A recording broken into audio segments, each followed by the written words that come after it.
We can talk about baseball. How are the Phillies doing? How they doing? As long as we're not talking about the Yankees. You know how I feel about Last them. time I checked, though, Say that the hometown team had the winningest record in baseball. Boston Red Sox. But I do have something to say. So my friends, their son, they went to pick up their son from Northeastern in Boston, and so they decided that they're going to Woonsocket to see the Woo Sox. I was so offended that they posted. No, they're that. going to go to Worcester. They're going to leave. Excuse me, not Woonsocket, Worcester. Maybe because I still want them to be in Rhode Island. That's why I'm saying Woonsocket. Yeah. But they're going to Worcester to see the Woo Sox. Like, what type of name is Woo Sox? I am so upset by this. And they're not even the Sox. They're the Polar Bears playing at Polar Park in Worcester, which has a heavy public subsidy. Good evening. Good evening, Madam Chair. Whew, it was tough to get in there.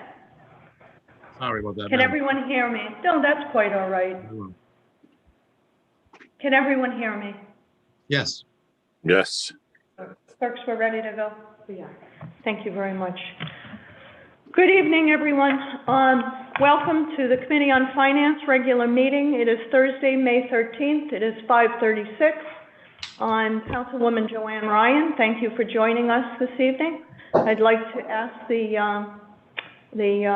clerk to read the roll, please. Chairwoman Ryan. Present. Councilwoman Castillo. Present. Councilman Anthony. Present. Councilman Taylor. Here. We have 4 present. We have a quorum. Thank you very much. Okay, we have a number of folks with us tonight to testify on Department of Communications, PEMA, Police Department, Fire Department, Department of Public Safety Commissioner. What we'd like to do is get everyone sworn in right at the get-go. So if you could kindly identify yourself. That might be hard, huh? How does that work?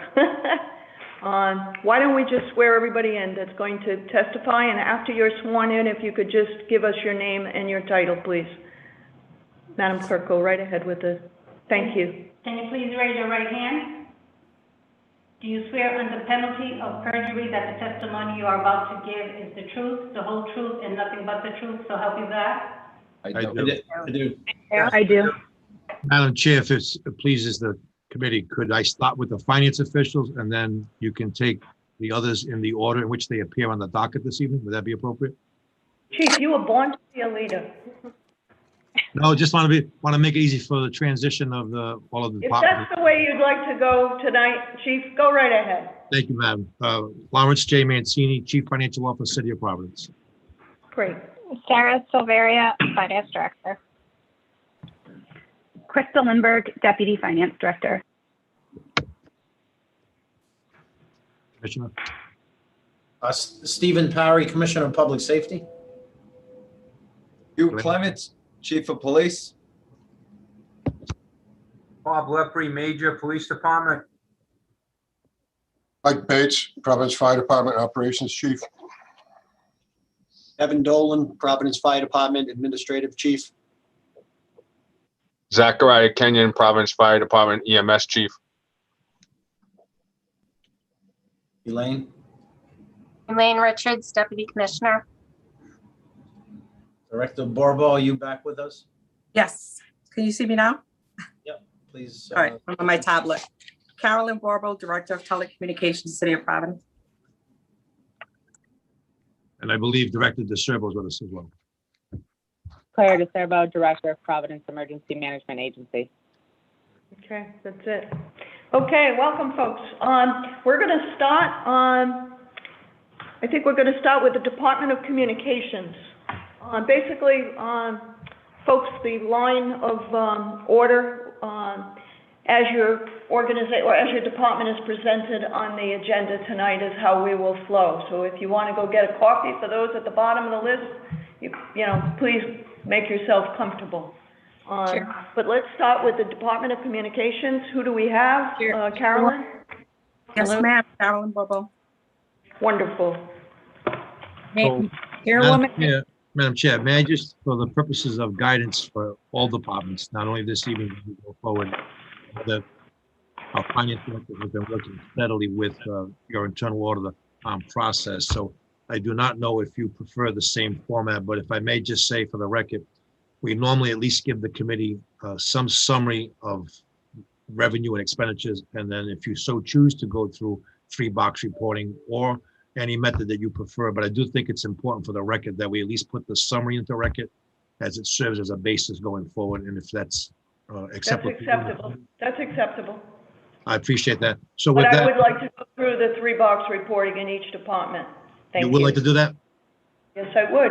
Thank you. I appreciate that. So I would let with your permission, Director Sarah Silveria and Deputy Director Crystal Lindberg were instrumental in preparing these reports and summaries, and their familiarity with the budget is outstanding. I would ask, with your permission, if Ms. Silveria and Ms. Lindberg could lead those summaries, and then the 3 of us will be available to do the 3-box reports with department. That's fine. Thank you. Madam Chairwoman, may I ask a question, please, before we start? Yes, you may. Councilwoman Anthony. Thank you. I am wondering why we don't have the budget book on the website.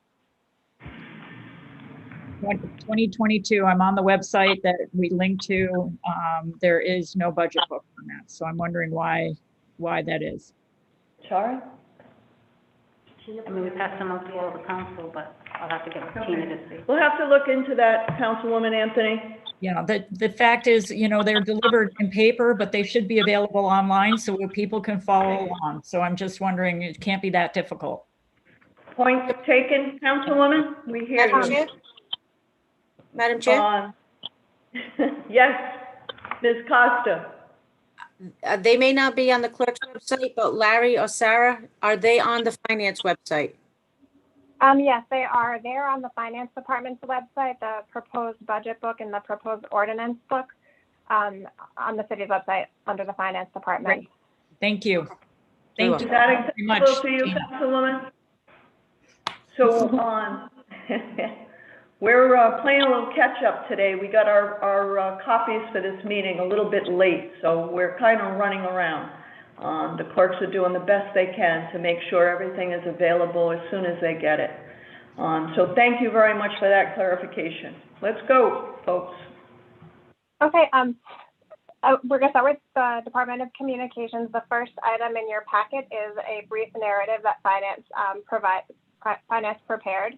And I'll just go through that with you. The revenue in communications is budgeted at $731,800, a decrease of $68,732 from the 21 budget of $800,532.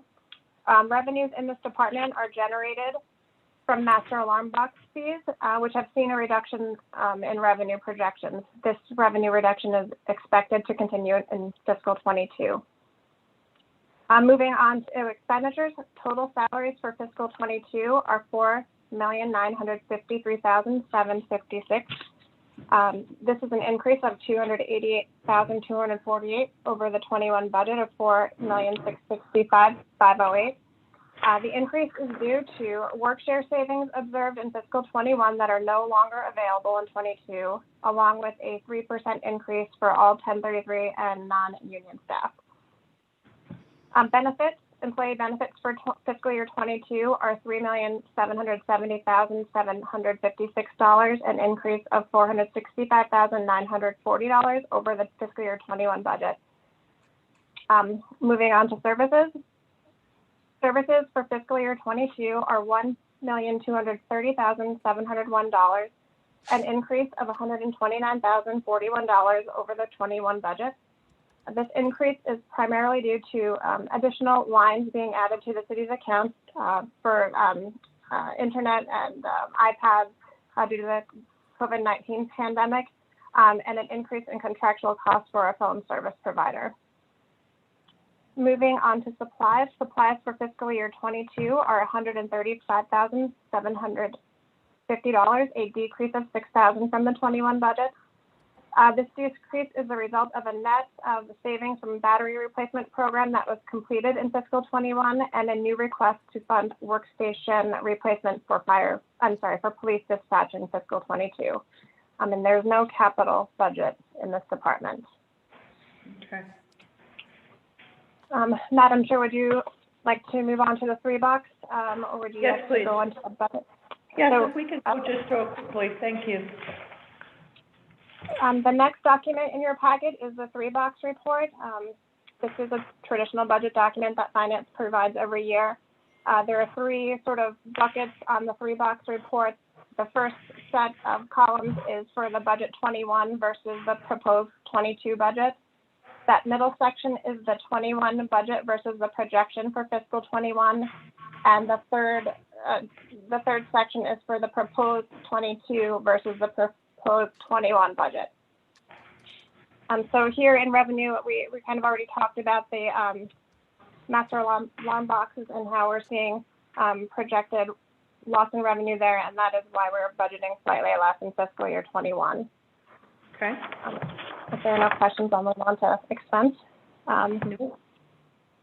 Salaries are up $327,000, and that is due to the loss in savings from work share and the 3% 1033 union contract raise. Overtime and callback has been reduced to $35,000 based on current projections. Differential pay will remain the same, and longevity is budgeted based on schedule. Employee benefits are not the purview of the departments. They're done at the finance level, and they're based on our actuary determined contribution for pension, our medical budget provided by the actuaries, and other benefits like FICA and union pension and benefits. And that total increase in that section is $465,940. As we move down into services and supplies, I just want to make a comment here that you might notice as we go through all of the departments that there are line items budgeted that hadn't been previously. And this is due to an effort that finance, through our deputy finance director and budget officer, to kind of standardize where certain expenses are charged across all departments. So there are certain expenses that all departments utilize, or a lot of departments utilize. So we're trying to make a uniform chart of accounts where certain expenses are budgeted in the same line item across all departments. So there'll be a little bit of difference than maybe some prior years, but we can talk through that and walk you through that. Okay. One first item was rubbish removal that previously had been budgeted, I believe, in fees not classified. And so fees not classified, you'll notice, is 0 this year, and everything has been broken out and budgeted accordingly. We're budgeting less in postage, and that is based on trend and historical expense. Telephone has increased, and that is due to the increased number of iPads and hotspots and items like that. Maintenance and service is up $8,670, and that's by contract. And Carolyn, if I misspeak or if you have anything to add, feel free to jump in. Mm-hmm. Repairs to autos and trucks reduced based on historical spend. Copier lease and maintenance is a new item that had been previously budgeted, fees not classified. Miscellaneous expense has been reduced, and again, that was to reallocate some expenses to the proper account codes. You'll notice that there's $30,000 budgeted in office furniture. This is a new expense, and this is to replace the workstations in the police dispatch center. Moving down, stationery has been moved to the office supply line item, and it's level funded. Tool shops and supplies have been level funded. Radio parts and supplies have been reduced, and that is due to the battery replacement that was completed in fiscal year 21. Auto parts has been reduced $1,000 to $6,000, and that is based on historical spend. Housekeeping supplies is level funded, and that's also based on historical spend. And Madam Chair, I don't know if you'd like to stop here and ask questions of finance or the department in more detail. Thank you very much, Sarah. I'd like to ask repairs to autos and trucks. 30,000 to 500. What, can you explain that? Why is that happening? Do we not have any repairs or? Carolyn, is this, I believe the department purchased some new equipment under master lease, and so the repairs to autos and truck is not as a expensive endeavor. I think it's more because past practice, Buck District Garage does our repairs, so we don't have to send our cars anywhere. So we spend more on auto parts than the actual manual labor. Who is doing your repairs, Director? We have Buck District Garage does our internal repairs for our fleet. So what we use is more auto parts. Okay. Is that I'm not familiar with them. Is that a city? It's a repair. Yeah, it's the repair garage. Okay. Is that a city repair garage? Are Yes, they ma'am. city employees? Okay. Yes, ma'am. All right, so we're doing the repairs internally? Okay. The ones, yeah, the smaller ones. All right, what about office furniture? Can that be eligible for the master lease, or what's that all?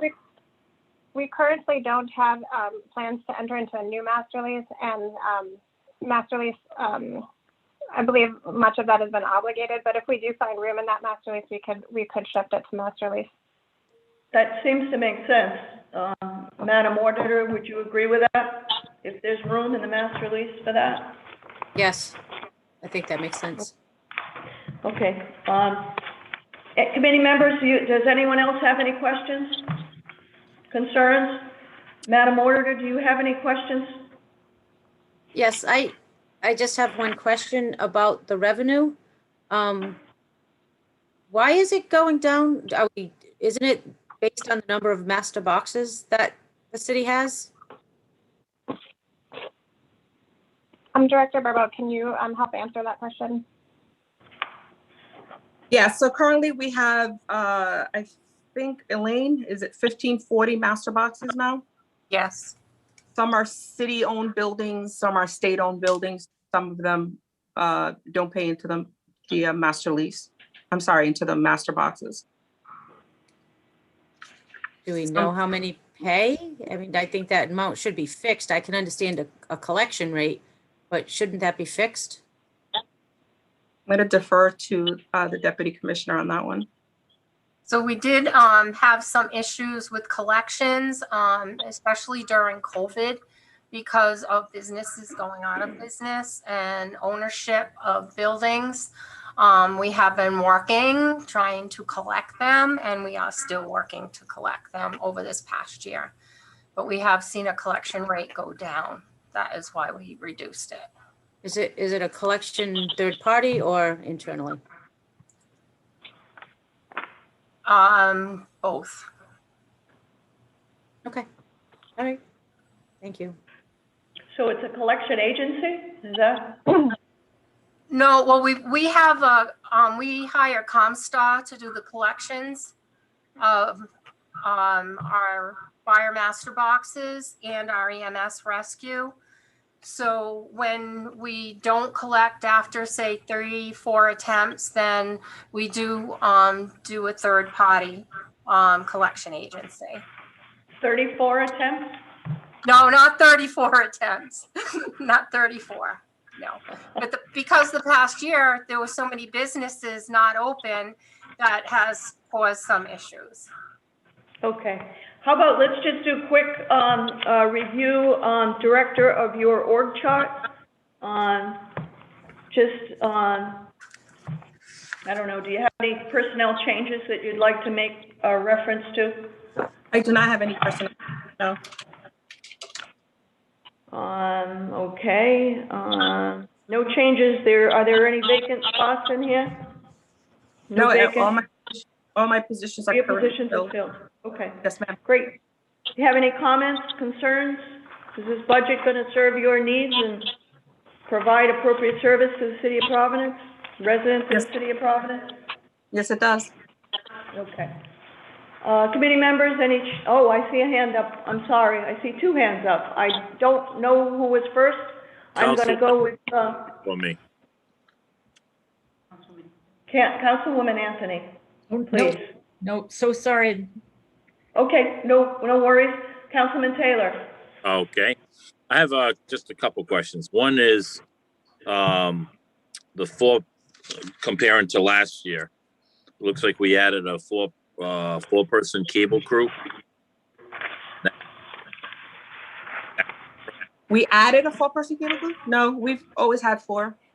No, last year budgeted was allowed was 1, and we had 1, but this year it looks like it says 2 and 2. So it's underground and aerial. It's there. We've always had 4 cable and 2 foremen. So we have 6 in that crew. Okay, well, I'm It might looking. have been worded. It might have been worded as fire I'm alarm. looking at the personal supplement where it looks like there was 2. There was 1 last year and then 2 this year, and then there was 1 line crew, but this year there is no line crew foreman. Is that in the org chart? I'm sorry. I don't have the. So I don't know where that What are you is. looking at? What are you looking at, Councilman looking at- Taylor, so everybody can just I'm zone looking in on it? The personal supplement, the small book under Department of Communications, about halfway down, it says 4-person cable crew. It says 2 and 2. I have last year's book and it said 1 and 1. So it's 1 area. Maybe they probably just changed the wording because it's 1 aerial 4-person and 1 underground 4-person. Yeah, cable be overhead, and then Right. line be underneath. But there's no line listed this year. This is 0. 1 allowed, 0 funded. There's a line crew. It could be just an error in the I don't have the personnel book. supplement Okay. that we Okay. looked at 4-person as 1 and just didn't break it out into 2 different 4-person. So we'll fix that for the final personnel supplement. Okay. Ms. Costa, can you just please look into that, or just follow up with that? On the org chart, I'm assuming the org chart is accurate. There is a Yes. line crew and a cable crew. It is not correct in the personnel supplement. So Sarah, we could just correct that and do 1 and 1. Yeah. We'll do. Thank you. And then my next question is, I'm pretty sure the commissioner and the director will know what the question's going to be. Annie and Allie, where are we with Annie and Allie for the 3rd year? So, And if you see Joe McGarry out there, he still owes me a lunch. well, you may have to go to Florida to get that lunch, but All right, I have to get an address if anybody has one. We're close, so he might just owe you a coffee now. so we have upgraded our CAD system. Just finished it within the last couple of weeks. So we are technologically able to accept that data from the state. We expect the state 911 to upgrade their CAD system as well. And they're going to the same system that we have. Not that would be an issue, but ironically, Tyler is providing the identical system. So once they are upgraded, they'll be able to push out that data for Annie Alley to the city. Their expected time frame for upgrade, it's been delayed a couple times. Right now, it's for the middle of the summer, July, August, for their transition to an upgrade. It's a big lift for them because they're changing the entire scope and job description for their 911 dispatches. So it's a bit of a heavier lift than for us because we just transitioned and upgraded our system. So to answer your question, once the state has been upgraded, they can then push that data to us and we'll be able to get Annie Alley. Okay. So next year at this time, I won't have that question. No, I will with great certainty promise that the end of this calendar year, we'll have it, if not sooner. Okay. Thank you. That's all the questions I have. Thank you, Matt. Anyone else?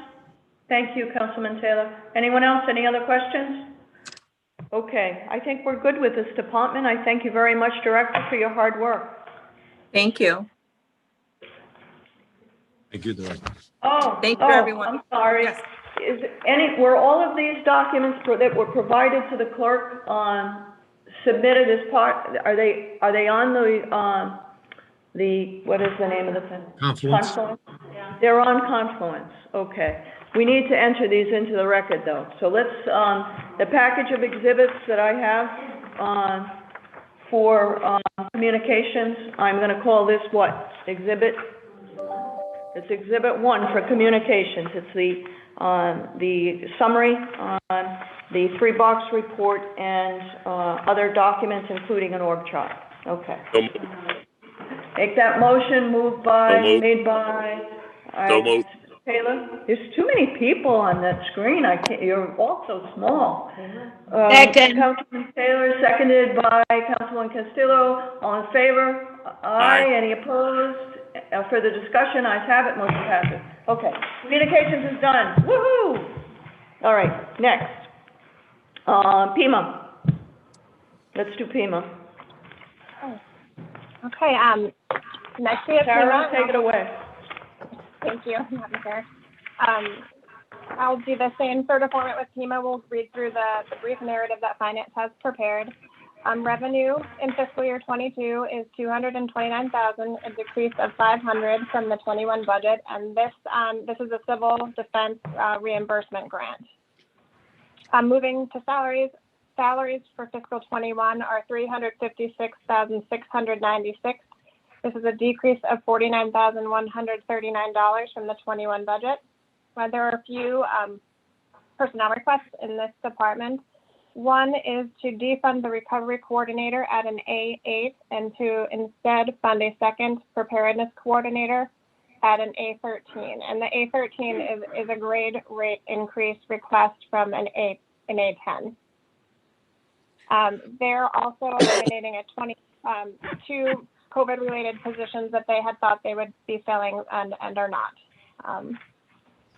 Employee benefits for fiscal year 22 are $174,609, a decrease of $18,605 from the 21 budget of $173,214. Services in fiscal 22 are $85,260, a decrease of $31,929 from the fiscal year 21 budget. Total services have decreased mainly to a rent expense that had previously been budgeted in this department. There was a corresponding revenue budgeted of the same amount in our public property department. So there's no net effect on the budget. We're just eliminating that interdepartmental revenue and expense. Moving on to supplies. Supplies for fiscal 22 are budgeted at $63,220, an increase of $38,355 over the 21 budget of $24,865. And this increase is primarily due to replenishing PIMA's inventory that have been depleted over the recent year. Okay. Moving on to the 3-box, if there are no questions. No questions at this point? Okay. I have a Statement question. Members, actually, I see Councilman Taylor. Please. Thank you, Madam Chair. The 63,000 with the supplies, do we get reimbursed anything through COVID besides just the workers? Did we get like any things that we used? Or I know we did the we had some of vaccine places and testing. Do we get anything back from COVID, or is that something we're waiting on for the feds to give us money back? So it's my understanding that the reimbursement for the clinics has not happened yet, but we will be reimbursed for all expenses related to the vaccination clinics. I know, Clara, if you have anything you'd like to add to that. So yeah, these, I would be happy. I guess my question would be the $40,000 more for supplies. Are we expecting any money to reimburse from COVID? Well, why haven't we already? Why haven't we already put in for that to get, so we have kind of a closer figure on that? Thank you for the question, Councilman. Yes, we have been submitting for reimbursement for supplies related to the initial COVID response as well as the vaccination efforts throughout the last year. We are expecting reimbursement for this, but it is never guaranteed until we receive the funds in reimbursement from FEMA.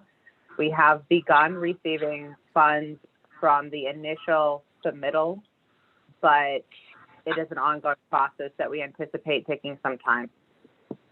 So I guess my question would be, so we used $40,000 worth of supplies during the COVID.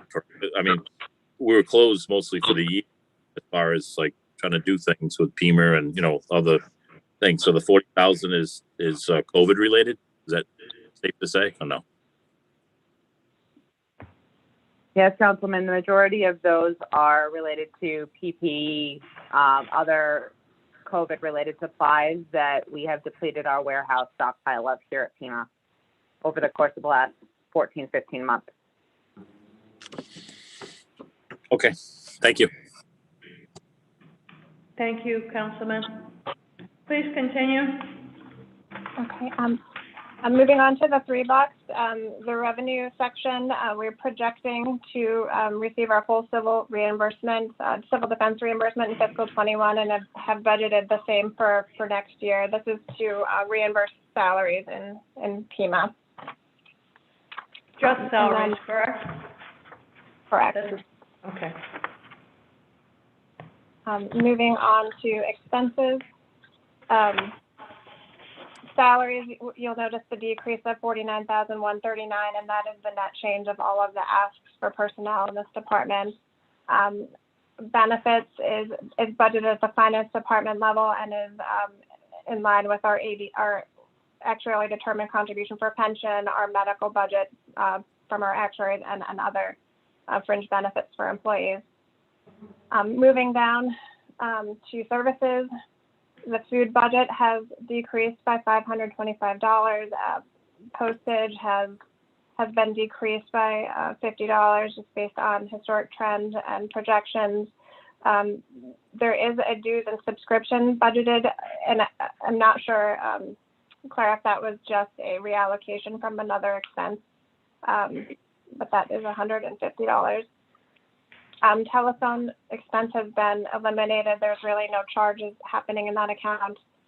There is a training budget of $5,161, which is consistent with the 21 budget. Maintenance and service is budgeted at $38,982, an increase of $10,820. Repairs to autos and trucks has been reduced by $1,500, and that's just based on historic trend and spend in that line item. Copier lease is a new line item, and that's a reallocation from another line item, so that's new. And rental of land and building has been eliminated. Miscellaneous professional services has increased $500, and that is for our weather contract. Miscellaneous expense, $22,985, a small increase of $1,725 over fiscal 21. Communication equipment has been zeroed out. Office supplies is a new line item, but it's just a change from charging things to stationery up to office supplies. And supplies, this is where you'll see the increase for PEMA to replenish the supplies that have been used over the past year. It's an increase of $39,855. And I will pause here for any questions. Yes. So the zero out of rental, why is that? Why is rental zeroed out? Where are you guys? So we own the building, we own the PEMA building, and it was a charge that has been around for a long time, and it's an expense in the PEMA accounting unit and a revenue in our public property account.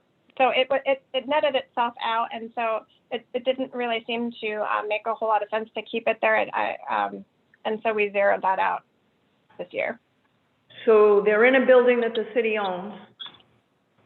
correct? Correct. So is that a recoverable amount? Is that a recovery fund account? We've never been in a position where we recovered that.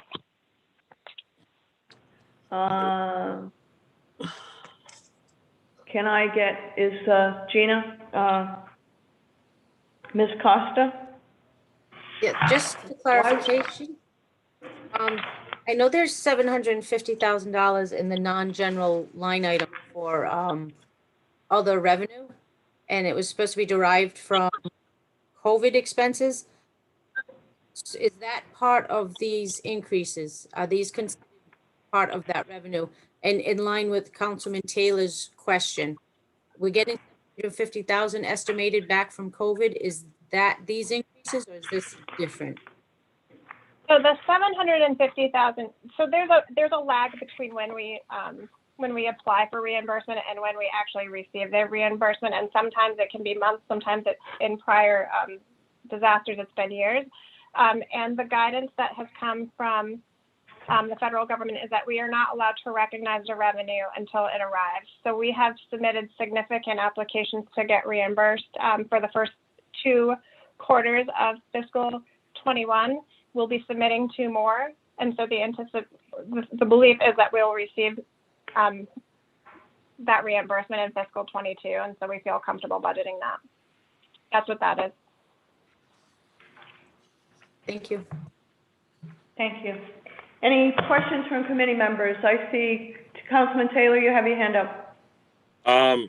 Yeah, I guess following up with that, do we have a figure of what we're looking to get reimbursed from COVID? Do you have for the 4 quarters that for the 2 or 4 you said? Yeah, so far we have submitted applications for the first 2 quarters. It's just over $1 million. The submission, I'm sorry, so that was the submission through everything through September 30th. So it was from March of 2020 through September of 2020. The submission for 12/31 is in process right now, as well as the vaccination efforts. So the vaccination efforts have not been submitted for reimbursement yet. It's a process of gathering all of the expenses across departments and compiling them and submitting them. So right now the 12/31 application is in process, but to date we have submitted just over $1 million to FEMA for reimbursement. And that $1 million includes payroll and supplies? Yes, any eligible expense. Okay, all right. And also my next question is the maintenance service. Why that up $10,000? Director DeSerbo, do you want to comment on that? Yes, thank you, Councilman. So we've had some upcoming repairs. In the prior year, we had one of our generators that needed significant repairs, and we are in a regular maintenance, and we have some regularly scheduled maintenance that is coming up in the next year that is accounted for in that increased line item. Yeah. Okay, so is that like a 3-year contract type of thing? Because I see in 19 it was almost that high, but then it seemed to go down 2021. Now it's back up again. Well, no, actually, yeah, going up again. Okay, yeah, you. So it's cyclical. Okay, thank you. Any other questions? Chief Mancini? Thank you, Madam Chair. Madam Chair, just for the record, and I know that Ms. Silveria gave an answer on the so-called rental expense of buildings. If I could just take the committee back to some history. There was a time when particularly this agency and department, PEMA, was actively pursuing federal grants or state grants. And when they came to the ability to seek reimbursement, not only for personnel costs, but occupancy costs, it was not possible to do that without a rental attribution. So the fact of the matter is that was established many years ago, and there's an offsetting revenue coming into the city in public property, which was the manager of the property. So while it only acts as a placeholder today, maybe in the fortunate event going forward, if there was a particular grant that we could apply for that had an occupancy reimbursement, we could then show that we've established that occupancy rate that we could ask for reimbursement, and that reimbursement would be received and it would be considered revenue to the Department of Public Property. They do offset each other in the budget. Thank you. That's where I was going. I appreciate that explanation. Any further questions, comments, concerns? Okay, let's look at the personnel, the org chart. Director, do you want to explain your organizational chart to us? Any new personnel, any changes, any vacancies? What's happening? I would be happy to. Thank you. So we do not currently have any vacancies. However, as was noted previously, and as you can see in the org chart, we are proposing some changes in staffing. What we are proposing is the defunding of the recovery coordinator position and the addition of a second preparedness coordinator position, and having both preparedness coordinators listed at an A13. This is to more closely align our staffing with the organizational needs and operational needs of the department. Additionally, the request to increase to an A13 is to address the extremely high turnover rate we have had historically in these positions. We have had an average of 1 year per coordinator because of the salary level, and we are hoping to foster more retention with a more competitive pay level.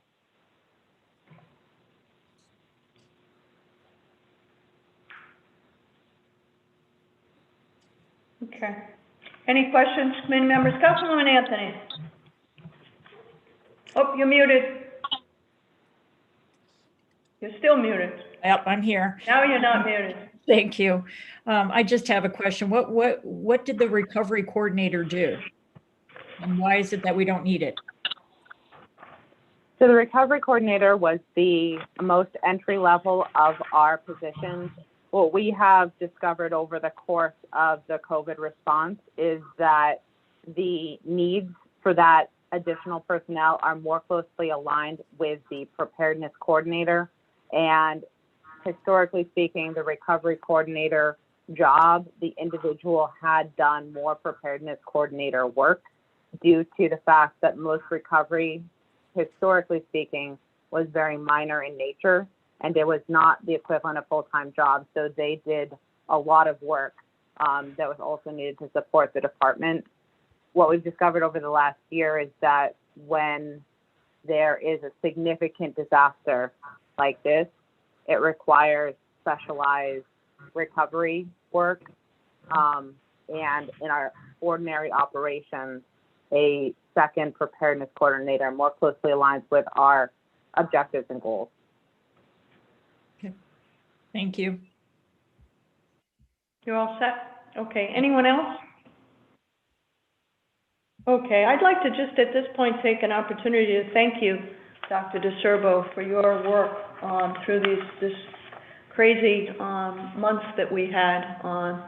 You have certainly been on the front line, day in and day out, long hours, and most importantly, in addition to making sure you get shots in arms, you've been keeping everyone informed and up to date, and also accounting for your expenditures so that we can get as much back from the federal government as possible. So good job all around, heroic as a matter of fact. So I just want to say thank you for everything you have done for the city of Providence through this pandemic.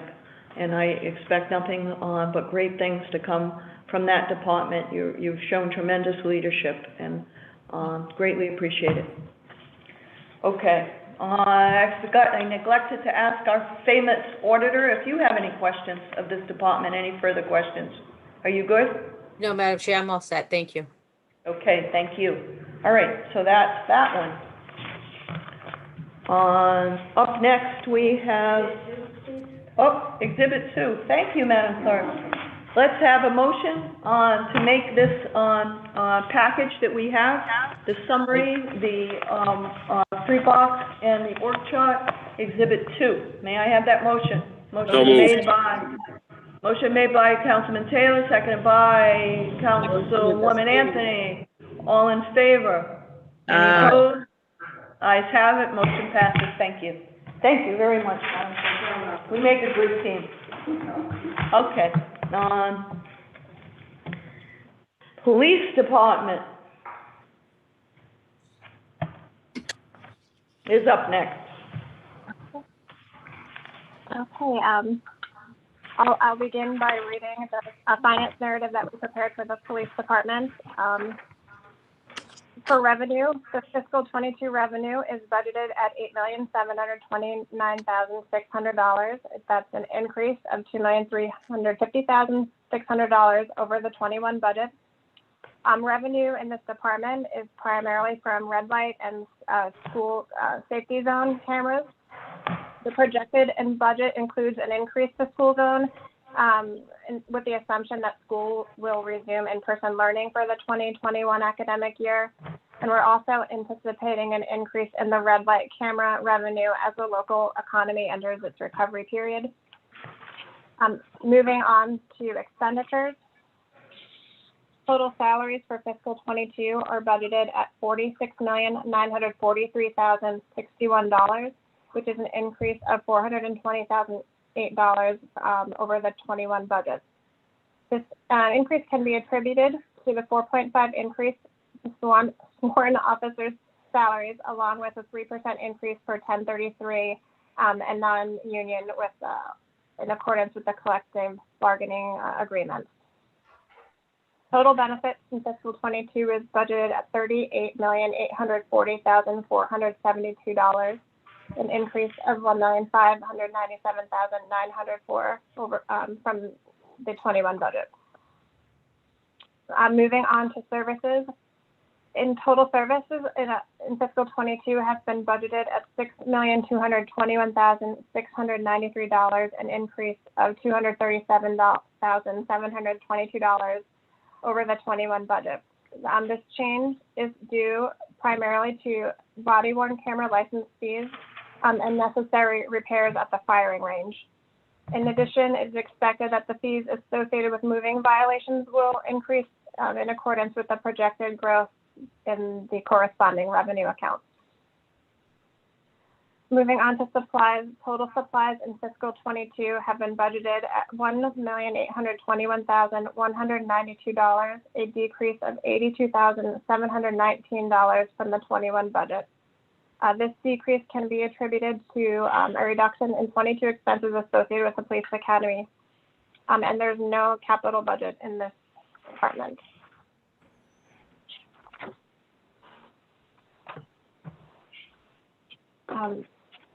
Moving on to the 3-box.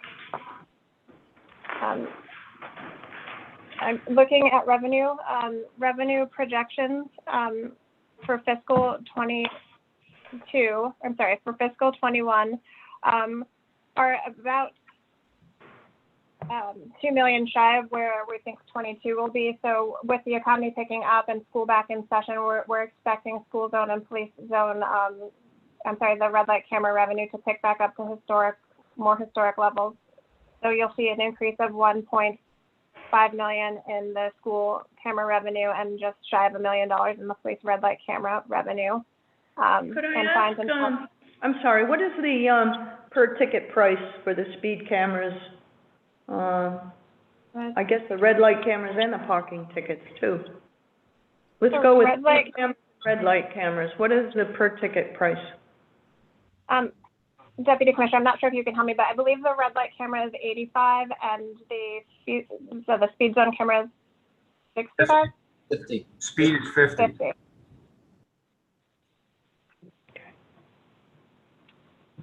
Madam Chair? Okay. Yes. Can you tell us what our responsibility is per ticket?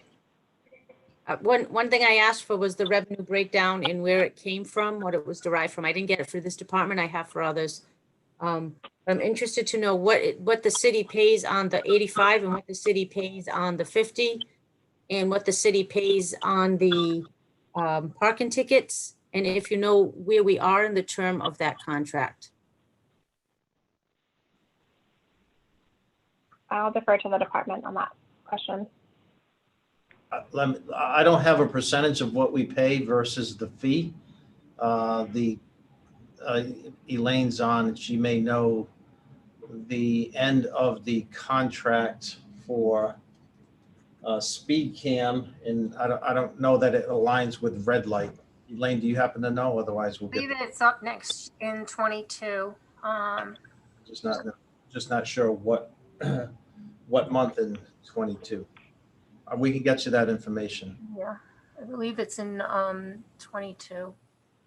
But I can get you the whole contract actually.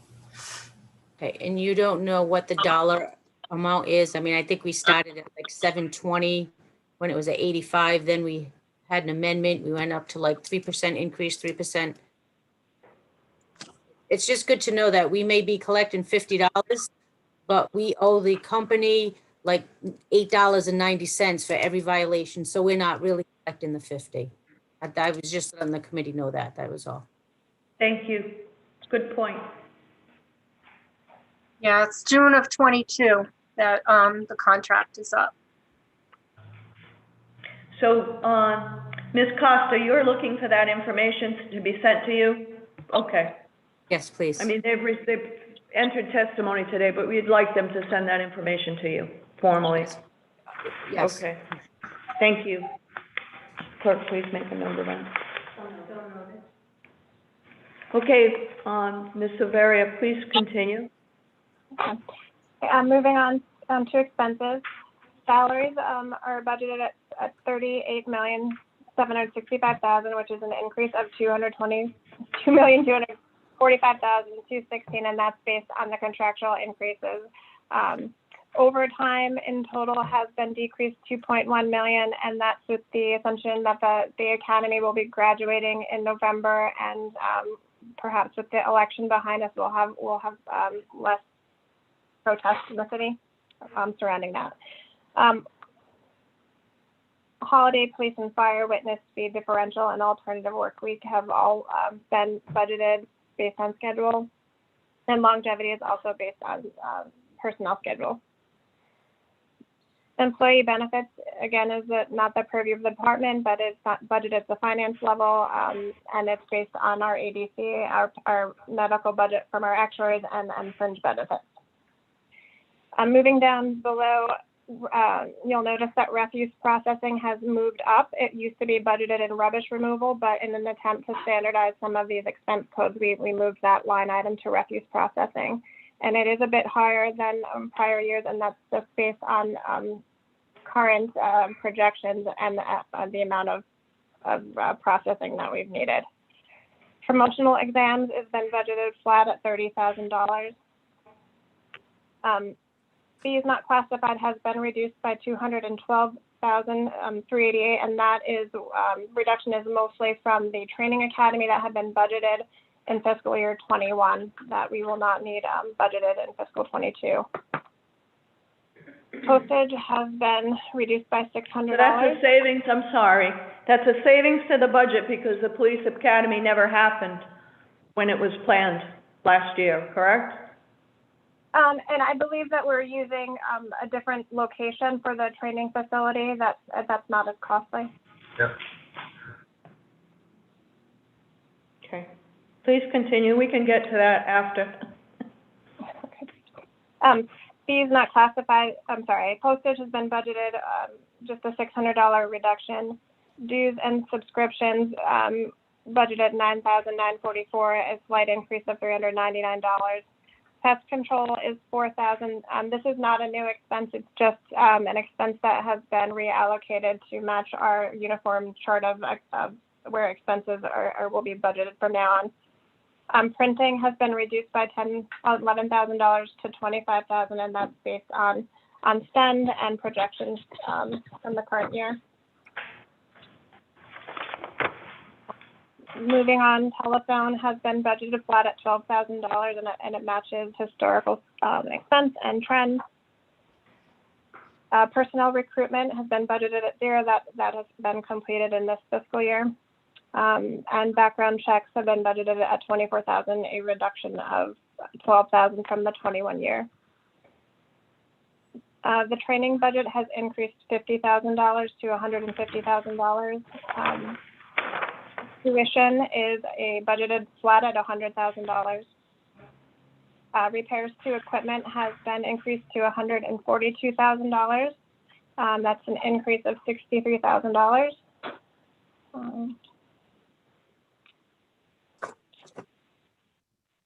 The maintenance and service in total has been increased 166,000 over prior year, and that's based on trend and expense that we're projecting this year. Rental of equipment is $25,000, a reduction of $3,000 from the prior year, and rental is not classified.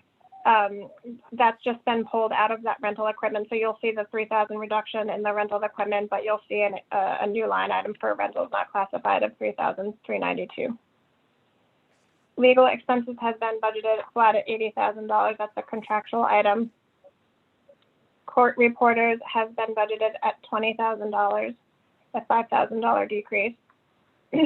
Contractual services related to moving violations and another ticketing in the city, that's been reduced to $200,000 to $1 million. And the red light and speed zone camera fees have both been increased. Red light by $170,000 and speed zone by $349,000, and that correlates to the increased revenue line item. Miscellaneous expense has been reduced $1,400 to $28,600.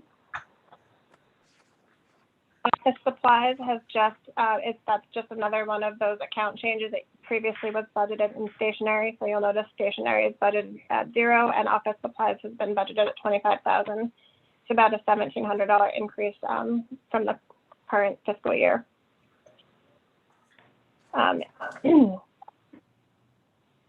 Animal food has been reduced by $5,000 to $24,500, and that's based on current spend and projection. Canine unit supplies has increased $20,500 to $80,500, and the equestrian account has been increased by $25,000. And the equestrian supplies has been reduced $1,000. The professional care has been increased $2,000. And guns and ammo has been reduced by $31,830 to $122,620. Medical chem and lab supplies has been budgeted flat at $15,000.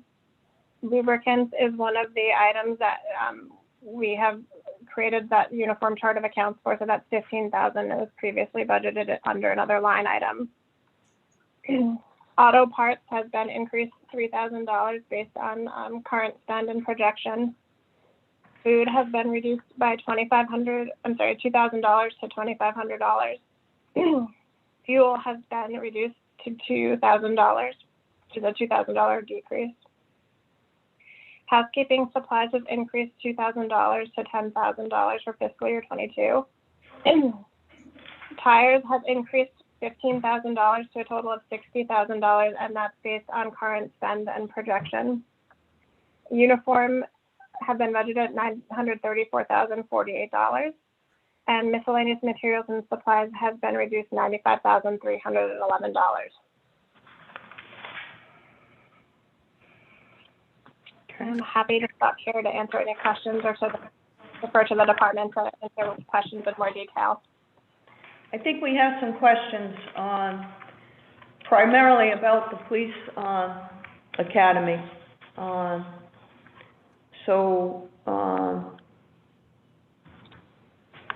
We didn't have the police academy last year. We're pushing it into this year. Colonel, can you explain what's going on with the police academy? Absolutely. Thank you, Madam Chairwoman. So the academy, we started the process probably a year and a half ago. We advertised, recruited, and began testing. We started with 999 candidates through the 7-phase testing process, of which we're finishing up. We ended up with 158 to choose 50 candidates to enter the 70th Providence Police Academy. So we're thankful to the administration, to the council for that approval, and we'll begin the 70th Providence Police Academy up at the Providence Water Supply Board in your ward, beginning on May 4th with a projected graduation of November 6th. It's a 24-week academy. We picked the best of the candidates who passed all the required testing processes, and now we're vetting through the final stages of the psychological and the medicals of the 50 we chose And then as always, we have a list of alternates to backfill in the event that a candidate doesn't move forward on the psychological or the medical.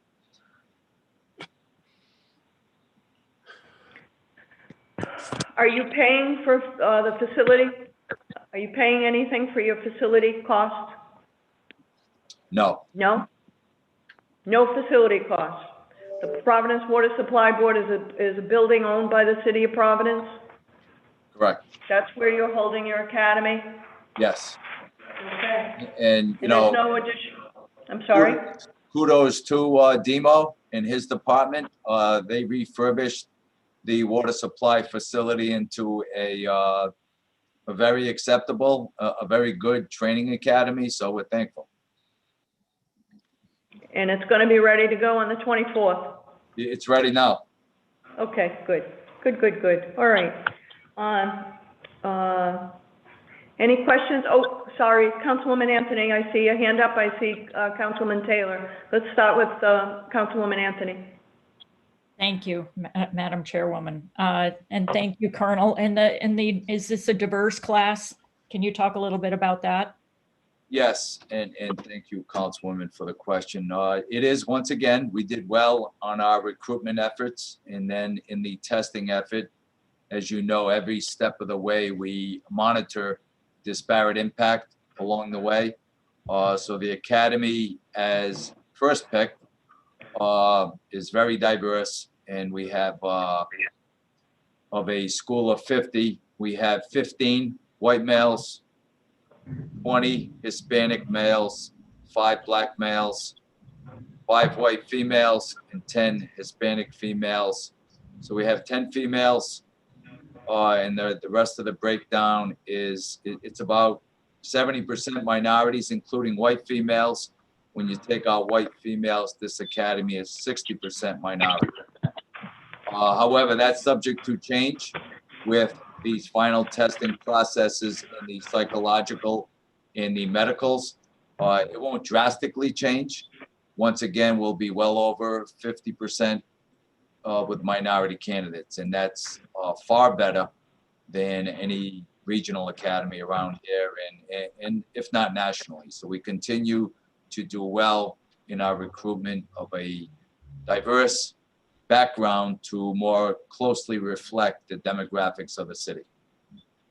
Thank you, Colonel. I appreciate that very much. May I ask another question? Yes. Thank you.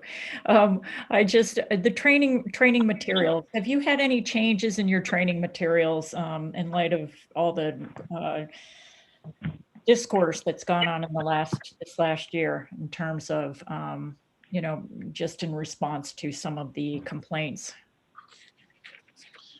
So yes, and thank you for that question as well. We have, and as well with the training staff. So we've selected, because it's a large school, we have a 6-member training academy. I think we're all happy to know that 4 of those members are inside of 7 years experience on the job.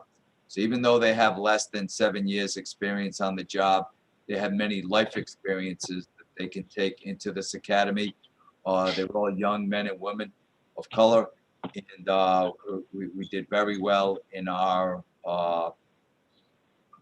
attempts to recruit that type of trainers in the academy. As far as the actual training in the academy, first off, I'll say we have a very close relationship with the Rhode Island Foundation and its executive director, Neil Steinberg, that we communicate with him all the time. So he's offered a fantastic opportunity for the Providence Police Department that will begin in the Providence Police Academy, this academy, for a specialized training for a city police department for areas of de-escalation, fair and impartial policing, and implicit bias training. So that will be conducted with the entire police department, but will begin with the candidates in this academy. So we're looking forward to it. It's an outside vendor who has been approved and vetted by the Department of Justice and by the International Association of Chiefs of Police. So that's only one of the areas. And then as well, we have many of our partners. We serve on over 50 boards within the Providence Police.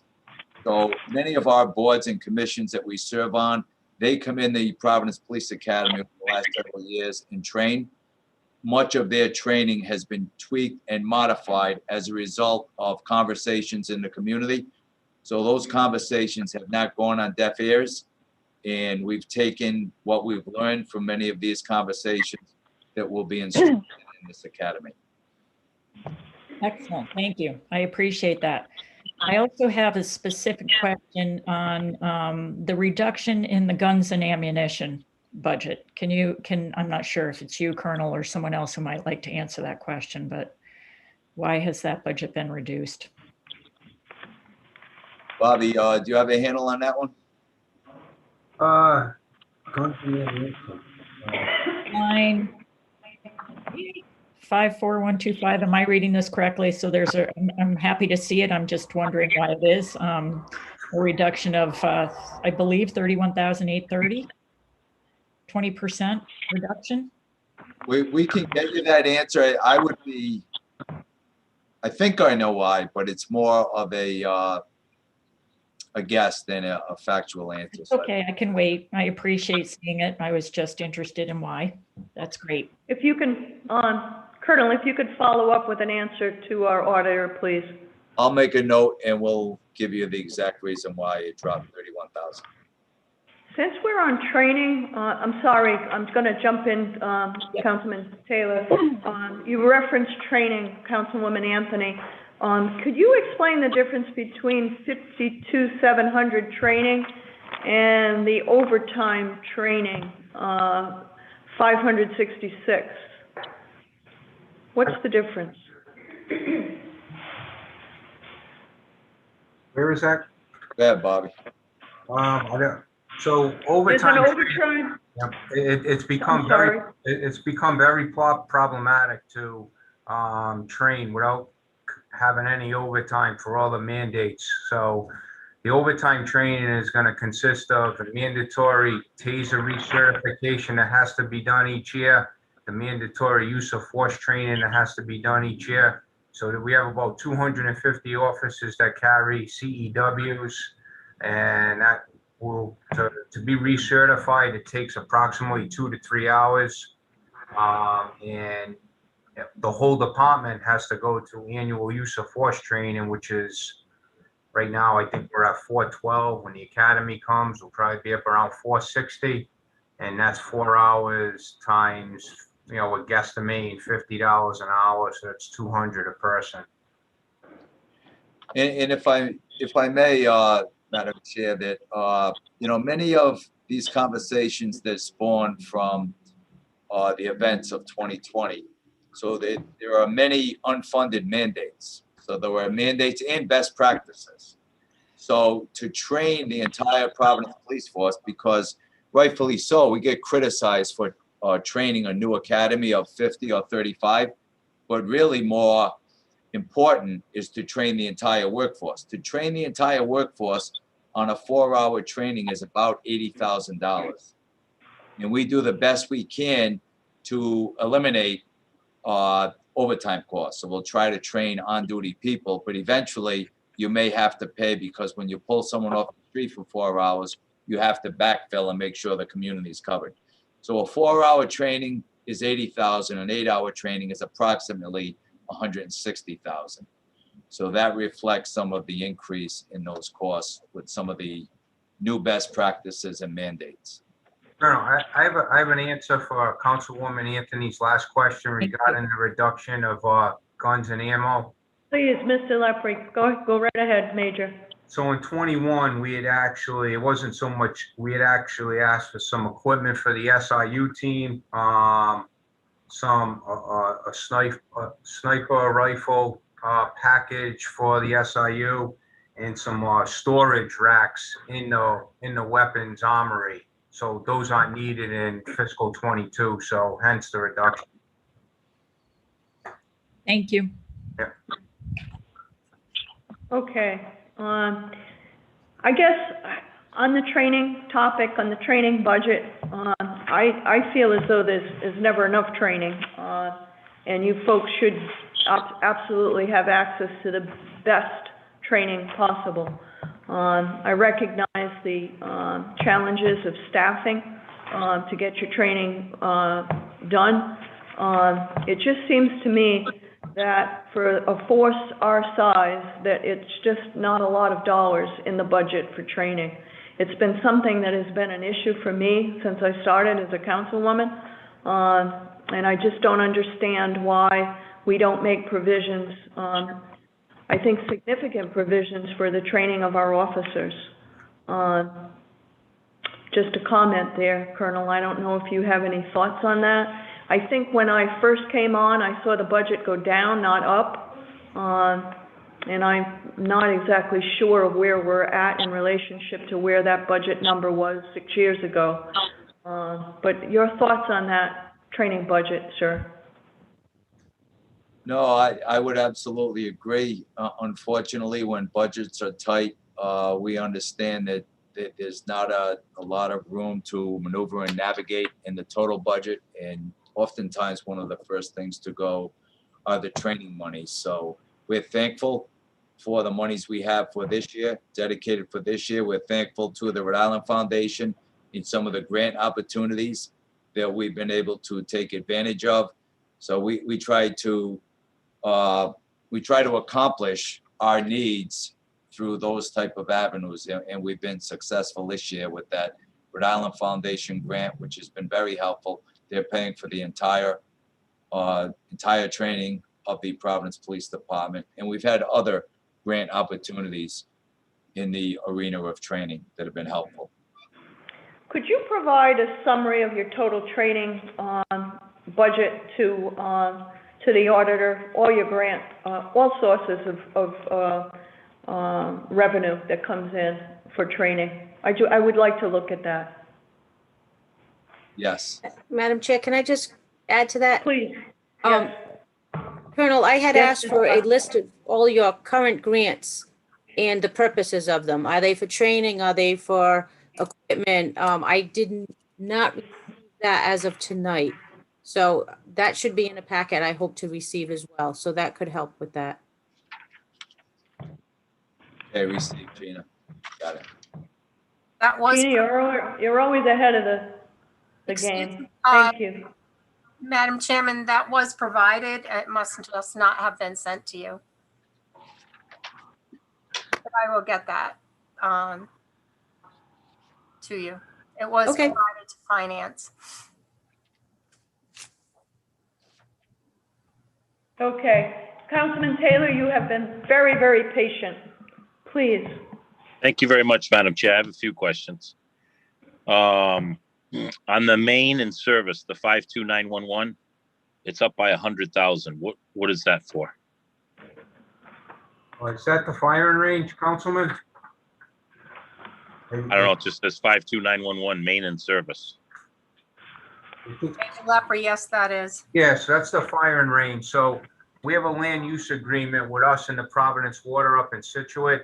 And upon the annual inspection by PAR Engineering, they determined that there was some erosion behind one of our bullet traps, and they're recommending that we stabilize that erosion due to the fact that it could leach into the reservoir, and they're very concerned with Rhode Island DEM. So they're recommending that we address the areas and install a permanent turf reinforcement system, new loom, and reseed the area. And Providence Water has obtained 3 quotes, and the least expensive quote is at $54,000 plus PAR's engineering cost. I believe is $7,000. So that's a little over 60. And then we also need to remediate our bullet traps. And we've gotten several bids, and they range from the high 20s to about 35,000, hence the $100,000. The bullet traps have not had the lead remediated since they were put into use at the end of 2017. So between those two added costs, it comes right up around that ballpark figure of 100,000. Got it. Okay, thank you. No problem. Few more questions. The academy. Okay, I'm a little confused because what happened to the money from the academy that we already approved? I believe, and correct me if I'm wrong, Chairwoman, 2 years ago. Is that correct? Where did that money go for the academy that we're going to do now that we have in this? The academy that didn't happen last year. Right. I know you mentioned it, and I thought you were going to elaborate more, but what happened to that money? Anyone? Are you talking, if something was budgeted in a prior year and not spent, it would have just fallen to the bottom line of the budget and it would have resulted in a budgetary savings that year. Okay. All right. That's the fees not classified, Councilman. Right. Correct? Yep, I see that now. Okay. Chief, when was the last academy that graduated? It was 2019. 2019. And right now, how many police officers are we down? So I believe we're like the major said, about 412. It's either 411 or 412. Yes, sir. And the funded, Elaine, is that still 454? 462, I believe, Colonel, we're funded. Well, the projected funding for 22, 462. So the previous number was 494. It is presently, as the major just said, 462.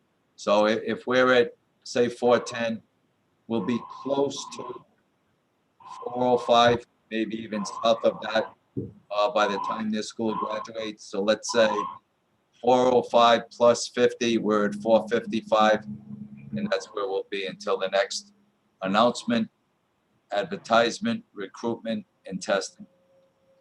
Okay. And how many people do we expect that have to retire this year because of mandatory age? So mandatory, zero. Zero.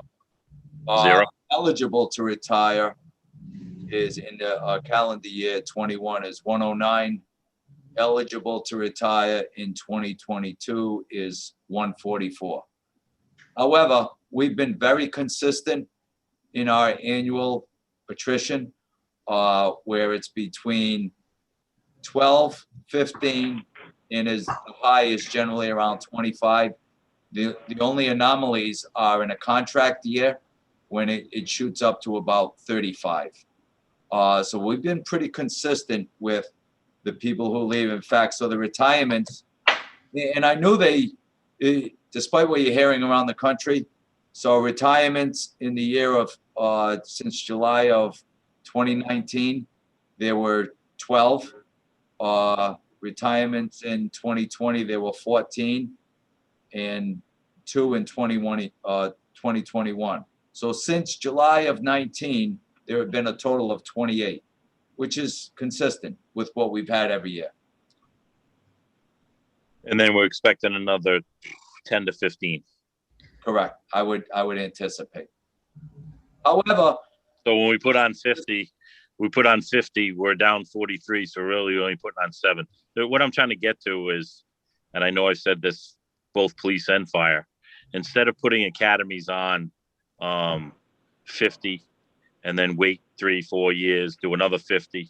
I believe we should be looking into doing an academy every year, whether it's, pick a number 20, 25. They're smaller academies, but we're always trying to keep up to the attrition instead of falling back so much that we read in the paper again, overtime through the roof and everything. Not the fault of the police department, but the fault of the city because we don't do every year an academy, both police and fire. And I think, again, I'm going to reiterate myself that I said the last 3 finance meetings. We need to really do that. We need to look into the academies, whether it's 20, because when you look at the numbers, say, oh, you put on another 50, but the numbers you give, and that's what I was asking, because I saw last year was 436, and now we're down to 411. That's 25, another 10 leave, that's 45. So we're not putting that many on, and we're always playing catch up. And I think in the long run, we really need to do police and fire academy every year with smaller classes. That's all I got to say. We would Thank- agree, Councilman, and we've spoken about this on these sessions, and I would wholeheartedly agree. Okay, thank you, Madam Chair. Thank you, Councilman Taylor. I just want to follow up on Councilman Taylor's line of questioning and just get clarification if I can, Colonel. So 21 funded number of police officers were 494. Did I hear you correctly? You're muted, sir. Sorry. That was many years ago. More recently, they've been, I believe, 454 and 462. Okay, I must have heard you wrong, sir. 454 funded, and right now it's, in this budget, the 22 budget is 462, is that correct? Correct. Is it 462, Elaine, or 464? 464. Sorry, that's my bad. All right, no wonder why I was having trouble with the numbers. Okay, thank you very much. I just wanted that clarification. And I'm sorry, Councilwoman LaFortune, I just see your hand up. Do you have a question? I do. Thank you, Chair. Thank you, Chief, Colonel, and thank you, Commissioner, for being here. So my first question, I'm looking at the budget book, and it looks like, just for clarification, so the training, it looks like for the proposed training is about 150,000, and then the 200,000 is what is spent on overtime, what is proposed to be spent on overtime towards training.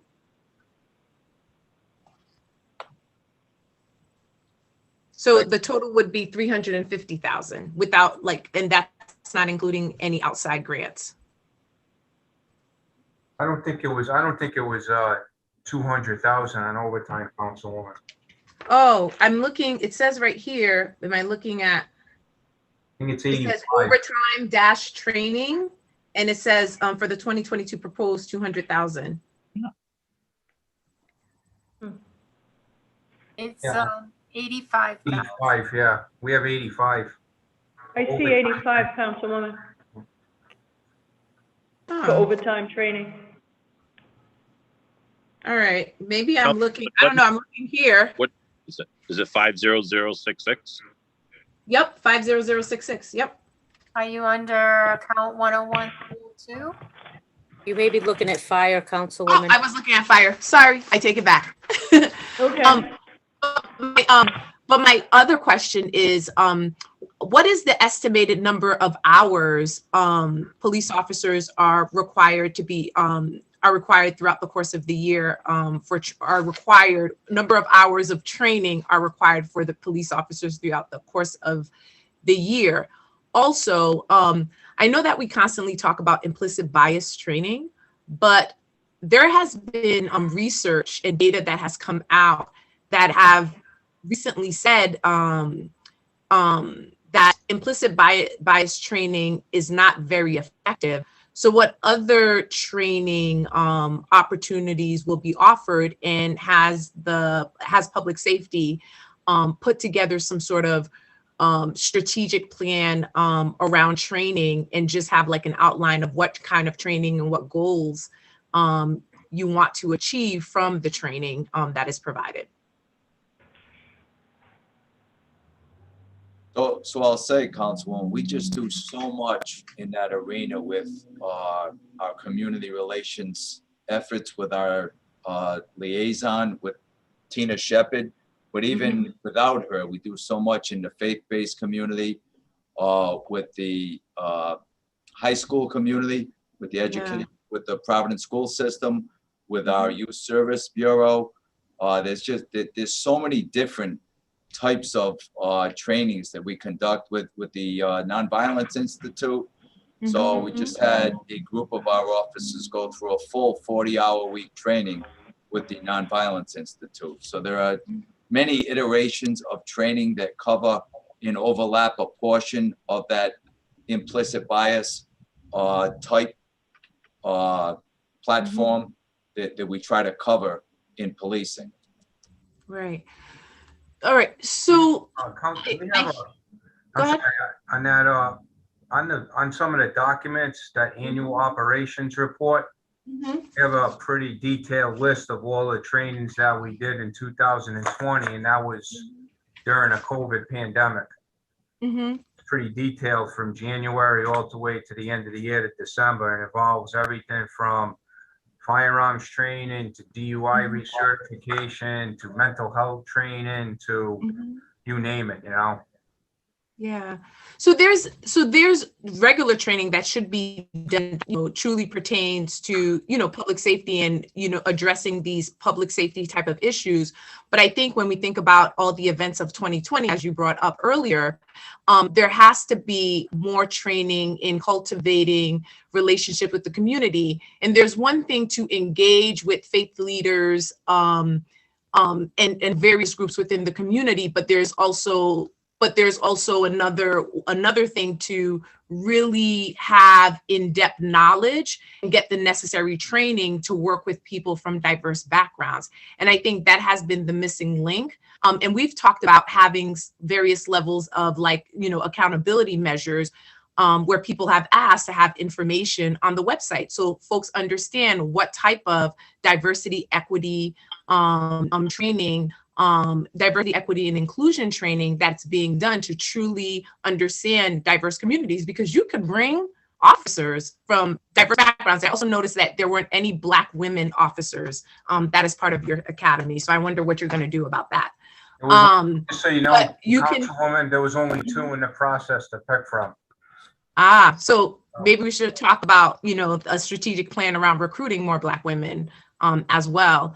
But you can hire people into the force, but if there isn't training, 1, to support them, and 2, to help them really engage with diverse communities, I mean, it's not effective. So it'd be wonderful to have a better understanding of what goals you wish to achieve in some of the diversity, equity, and inclusion training, because that is the missing link. Like, you can talk to as many faith leaders as possible and talk to high school kids, but people have to understand the impact of certain behaviors and conduct, especially when it comes to communities of color, because we've seen the harm. I mean, just last week we saw on the news what's happening. So I do hope that there is something that you guys are working on, some sort of strategic plan around training that outlines the goals you wish to achieve, what amount of time that's going to be invested in that type of training, and and what type of impact you hope it has,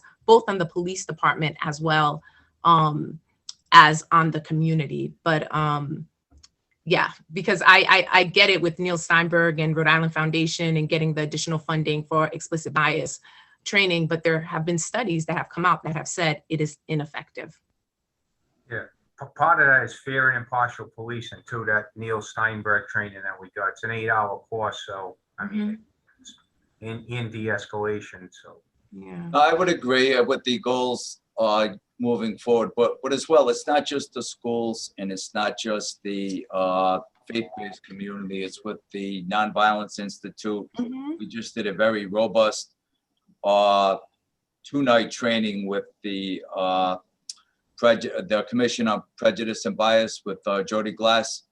That rave reviews that was spawned by the Providence Police Department and then later replicated with other departments. So yes, I agree. We can't do enough training, and we can certainly forward to you the type of trainings and the direction we're going as a result of the conversations of 2020. Wonderful. And it would be wonderful to have a place on the website that is accessible to the public so that people understand the type of training that's taken place.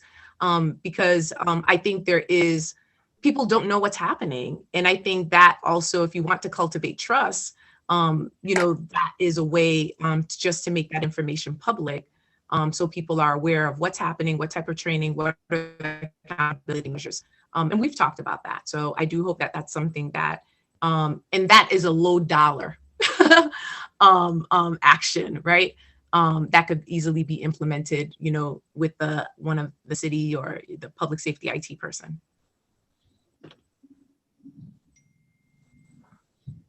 All set, Councilwoman? Thank you so much, Chair. Thank you. Good thoughts.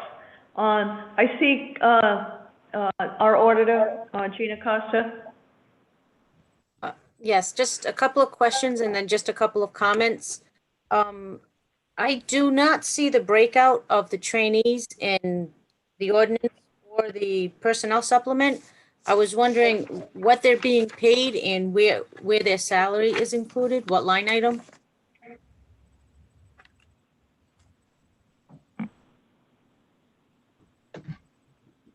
Anyone? Elaine, do you have an answer for that? Well, in the past, we've been including them as a police person, and that was a decision by finance. I can provide you a breakout of the actual expenditures. As recruit salaries is $800,000 for the period of 20 weeks. And the remaining 32 weeks in FY22 is a total of $1,806,384, and holiday pay is another $90,319. Okay, and just general comments, just for the committee's information. The compensation ordinance does not reflect the proper pay for the sworn personnel, police and fire. I'll just go overall. And currently, sorry, Colonel, the Colonel is being paid above the ordinance. He did receive the compounded increase that the union received, but he is exceeding the ordinance. The other position is in a different department. That is the fire chief. Again, that's another department. Just facts, just letting the committee know that there are errors, and I've spoken to the Emmanuel from personnel, and we will be going over it to make sure that we have the right amounts in there. So there will be corrections in the compensation ordinance. Thank you. Any further questions? Chief Mancini? Thank you, Madam Chair, and thank you, Madam Auditor. And if I may, for the committee's knowledge base, it is my understanding over the past several actions of the city's salary review commission that when they set the salaries as a approval, those salaries are meant to stay with the incumbent. And if the incumbent was still employed by the city and was the beneficiary or grantee of any management provided cost of living change, as has been the practice over a number of budgets, that's in addition to the base salary, and that while that person is the incumbent, that has been appropriate. It's when that person would vacate the position through retirement or departure, I believe that salary that was capped by the Salary Review Commission is the salary that would be applicable to the new employee. It's my understanding, and I think that was the interpretation of the Salary Review Commission when they met the time before this most recent one, but I see that the auditor has her hand raised. So. Madam Warner, did you want to, you're going to follow up with that, I'm sure, correct? Yes. As you know, Larry, the Salary Review Board already met this year and made their recommendations. Right. And they did not change the salary. I don't know what the intention is. I am just stating the facts. I don't know what the future will hold. I am just letting the committee know. That is all. I understand. Thank you, Madam Warner. Thank you for the explanation, Chief. I guess we'll leave that with Madam Warner. If you can just follow up with HR as you stated initially, and just follow up on that and make sure we're all doing what we're supposed to be doing. I have a question. Sworn officers have received 4.5% wage increase, yet there's a decrease in the overtime, callback, and witness fees. So how could that be? Am I not understanding that properly? Ms. Richards, has that been offset by any COPS grant or any federal grants?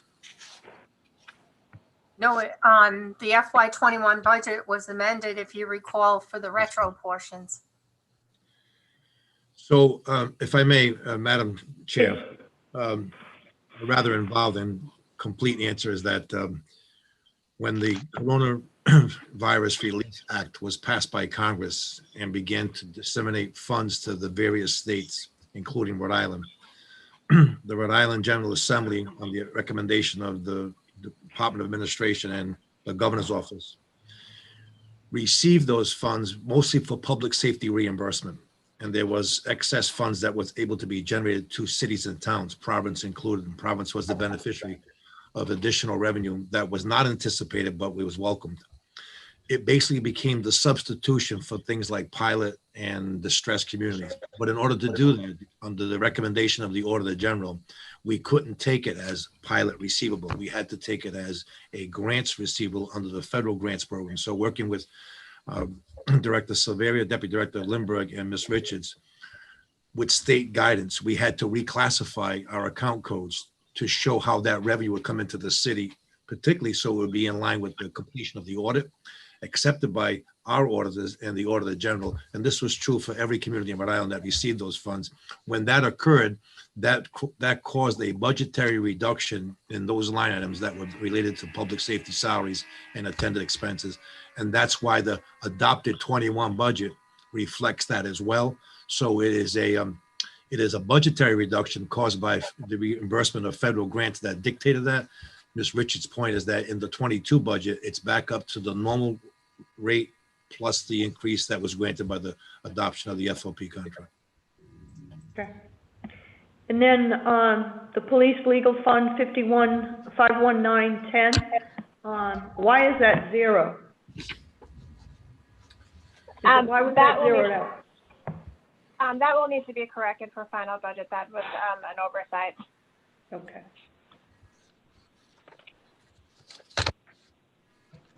Okay. Madam Auditor, do you have any questions? Any further questions on some of the increases and? No, I think I really need to do a review with the personnel director with the new rates. Let them reflect it. It's going to be a real change. Okay. But, no, I don't have any other further questions. Thank you. Okay. Councilman Taylor, I see your hand up. Yes, I have one question. Where the it's the false police alarm billings revenue. So every business, every house now is getting a $10 bill, a $10 bill. Yeah. A $10 bill, not sending $10 bill, but a bill for their, if they have an alarm. Actually, some of them were so late, they were actually got a $100 bill. Violation. Violation, yes. Where is that? I find it hard. I'm looking at the police false alarm. That's 3,000, but I'm thinking there's more than 300 houses in the city that has an alarm. Where is that money? Crystal, can you correct me if I'm wrong? I believe it's in Fund 284 now. Yes, the revenue and the corresponding expenditures related to it are in Fund 284, which is a special revenue fund specifically for these fees. And that's not on here, right? That's in a separate. Yes. It's a separate fund, but we can send you an accounting of that fund if you'd like to see it. Yeah, I'd like to see that. I think that's a lot of the phone calls that I get is that the people get in charge. I'd like to see how much money we're actually generating or what it brings into the city. Thank you, Madam Chair. Certainly. Thank you, Councilman Taylor. How about if we move to the org chart on any personnel changes, any needs, any ads, any vacant positions? What do you got here? First of all, this printout I can hardly read it. So if you could send the clerk on whoever prepared this org chart, it's all blurry, and I don't know if the committee is seeing the same thing that I'm not seeing. I'd like to get a clear copy for the record, please. Someone. We'll be sure to get that done, Madam Chair. Thank you for the response. Yes. Okay. Madam Chair, so no real changes to the org chart. I mean, there's one chief, one deputy chief, 4 majors. We have that posted position for the new community relations major is yet to have been filled, and that process is continuing. We just had a sergeant's exam, of which a list of 10 has been made. But we have 8 captains, 18 lieutenants, and presently 55 sergeants. Okay. What about task force work? You got any task force that you're kicking off? We have several task force operations going on, ad hoc type, and we always will. I mean, there are several situations within the city that require directed patrols. So as you know, during the course of the year, we'll get on a whim of there's a demonstration tomorrow night downtown at Burnside Park. So that will be an immediate rollout of directed workforce. But as far as task force, we have permanent task force in the form of, you know, the violent crime task force, other task force that we work with our law enforcement partners, including the Rhode Island State Police and some of the other agencies connected to law enforcement, where there's one individual detached from the police department to those agencies. But in particular, I think to your question is some of the task force that we develop ad hoc are like the ATV task force, the Walkover Bridge, Broad Street, Federal Hill, Trinity Square, and the fireworks task force. So we'll formulate those type of ad hoc task force to direct our specific type problem that we're having. And those occur all the time. So obviously we found that random patrol on those type issues yields random results. Directed patrols yields much better results in the form of when we have a task force directed at the ATVs, we have very good success. A task force directed on Broad Street for the weekend activity, very good success.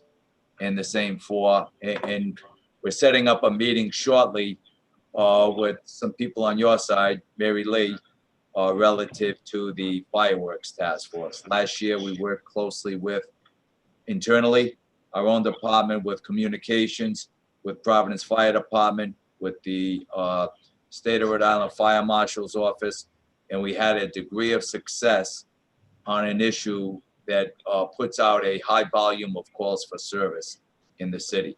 So it makes sense for us to have a task force directing our attention and our patrols to fireworks with that coordinated effort. So I would just like to say that last year we kicked off that task force for fireworks. We worked together, the council, the administration, as well as public safety officials, and it was a tremendous success. It helped out considerably in the neighborhoods. It was very helpful. So I want to basically say thank you for that. I remember calling all the stakeholders together and saying we've got to, you know, all work together to figure out how we can make this stop. And I found it interesting that on the public relations campaign related to education of what was actually legal, because most of the folks that were lighting off these fireworks really didn't understand that whatever they were lighting off, most all of them were illegal. So there was a misconception of what a legal firework is in Providence. So I want to thank you for that. I think it was time well spent, good effort. And the council just passed a resolution that I introduced at the last council meeting to get that kicked off again. And I know that my staff has reached out, the council staff has reached out to you. So thank you for your efforts on that. And thank you for being so responsive when we have a particular need in our neighborhoods. You're always first to the table to try to come up with solutions. So thank you, Colonel. I see. The council was a big part of that, and that was a big success. It really was. Thank you. I see my colleague, Councilwoman Anthony, has her hand up. Thank you. From fireworks to ATVs. So that just reminded me that we have also created a task force on ATVs. And I'm just going to ask you, Colonel, frankly, what it is that you need. What tools do you need in order to enforce our ordinances and keep the ATVs off the streets? So I think this city has been very creative introducing legislation that others have tried to replicate around New England. So I think we have the right legislative tools in place. the academy was very helpful. Quite frankly, with all of these directed patrol activities that we have, our burden and our challenge is manning them, putting their respective workforce out to, we have so many ad hoc task force going right now. So there's a critical shortage of workforce to fill all of those operations. But I think we're in good shape with the School of 50 coming in November. So we'll scramble and struggle and continue to fill these respective task force during the summer. But I think legislatively, I think we're solid with what the council has done. If I may follow up, Colonel, are the police being instructed not to chase the ATVs still? It's not a matter of instructing not to chase. So we have a pursuit policy. So in that pursuit policy, as it relates to the ATV problem, is very complicated. And you, as you can imagine, if you've, and I know you're pretty close to what we're doing here, that if there's a group of 20, if not 50 or 100, it's extremely hard to capture any of them. Well, we've been very skillful in little by little knocking off and getting one or two at a time. So we've gotten, since the ordinance has been changed, we've gotten well over 225 of these scooters, bikes, ATVs. So it's really, so getting back to, is there a no chase policy? No, there's a pursuit policy that allows the police to pursue a vehicle, including a scooter, safely. But at such point in time where it becomes more of a risk to the public, the individual, the police, then we no longer pursue. So, and by the nature of the name of the vehicle, all-terrain vehicle, they're able to operate on sidewalks, down alleys, cut across fields. We don't want to be doing that in a mock police unit or with a motorcycle unit. That's dangerous to the public. So there's not a no pursuit policy as it pertains to these vehicles, but there is a policy that addresses stopping them in the safest manner that we can. Colonel, I mean, if I could jump in, not only our department policy is a state law that our department policy mirrors. Okay. And then in terms of the ordinance change you're referring to, what is that and when was that implemented? Probably 3 or 4 years ago, and Chairwoman Ryan was the genesis behind that, where it allowed the police department in the city the ability, and it was a good tool to, when we found that one of these vehicles was operating on a city street illegally by not being registered, properly equipped to ride on the road, or with no registration at all, or just not a vehicle not designated by state law to be on a street, state street or city street, allows us the ability to seize it and forfeit it. And then one final question, I'm sorry, I forgot to ask. How many school resource officers, is there any change in the staffing of that proposed for 22? We still have 7. And no, it's the same number at this point. Thank you. Thank you so much. Thanks for asking that question, Councilwoman. And I can't miss this opportunity to talk about the ATV change in the ordinance.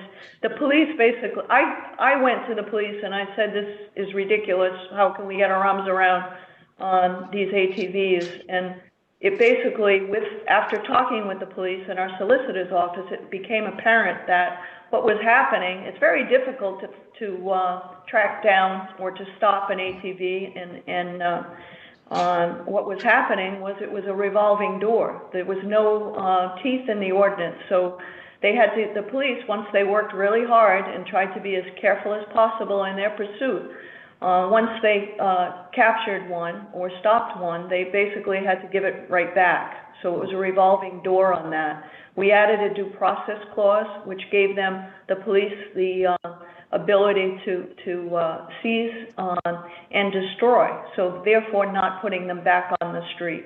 That was a great collaborative effort. It was one of the first things I did as a councilwoman. I'm very proud of it. But quite frankly, it was a collaborative effort between the police and the city council to come up with a reasonable solution to give them the tools they need to get their job done. And that is another problem with the ATV issue, is that there's a common belief that the police have a no chase policy. As much as we try to get the message out and to get the word out, that is not true. That is not the case. Colonel Clements has gone on, media channels. He's talked about it numerous times. It's a pursuit policy, and it's a safe pursuit policy. So that's the difference. I fear that just like with fireworks, we're saying there's a no chase policy, so everyone thinks they can, just ride at will and have no risk of being caught. With the fireworks, that there's legislation at state level that fireworks are legal. Not all fireworks are legal. No ground launch fireworks are legal. Only handheld sparklers or whatever. So interesting challenges to policy and legislation, but I don't have any more questions for the police. I want to thank you very much for your time and your answers this evening. We need to ask for a motion to make this package that was presented today Exhibit 3. May I have that motion? So moved. Second. Motion made by Councilman Taylor, seconded by Councilwoman Castillo. All in favor? Aye. Any opposed? Ayes have it. Motion passes. That's Exhibit 3. Okay. Thank you very much, folks. Next up, Fire Department. Thank you, Colonel.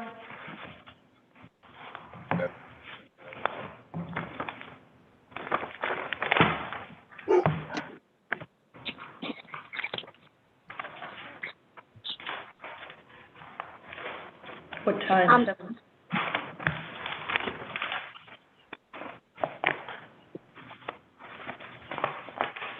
Please go ahead. Okay. We'll move on to the fire department review, and I'll start with the finance prepared brief memo on the fire budget. On revenue, total revenue for fiscal 22 is $889,500. This is a decrease of $458,500 from the 21 budget of $1,348,000. Revenues in this department are generated primarily from plan review fees, fire inspections, and miscellaneous rescue runs not recorded in the non-departmental budget.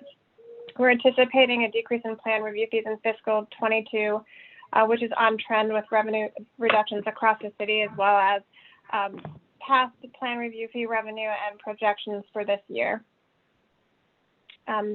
Moving on to expenditures.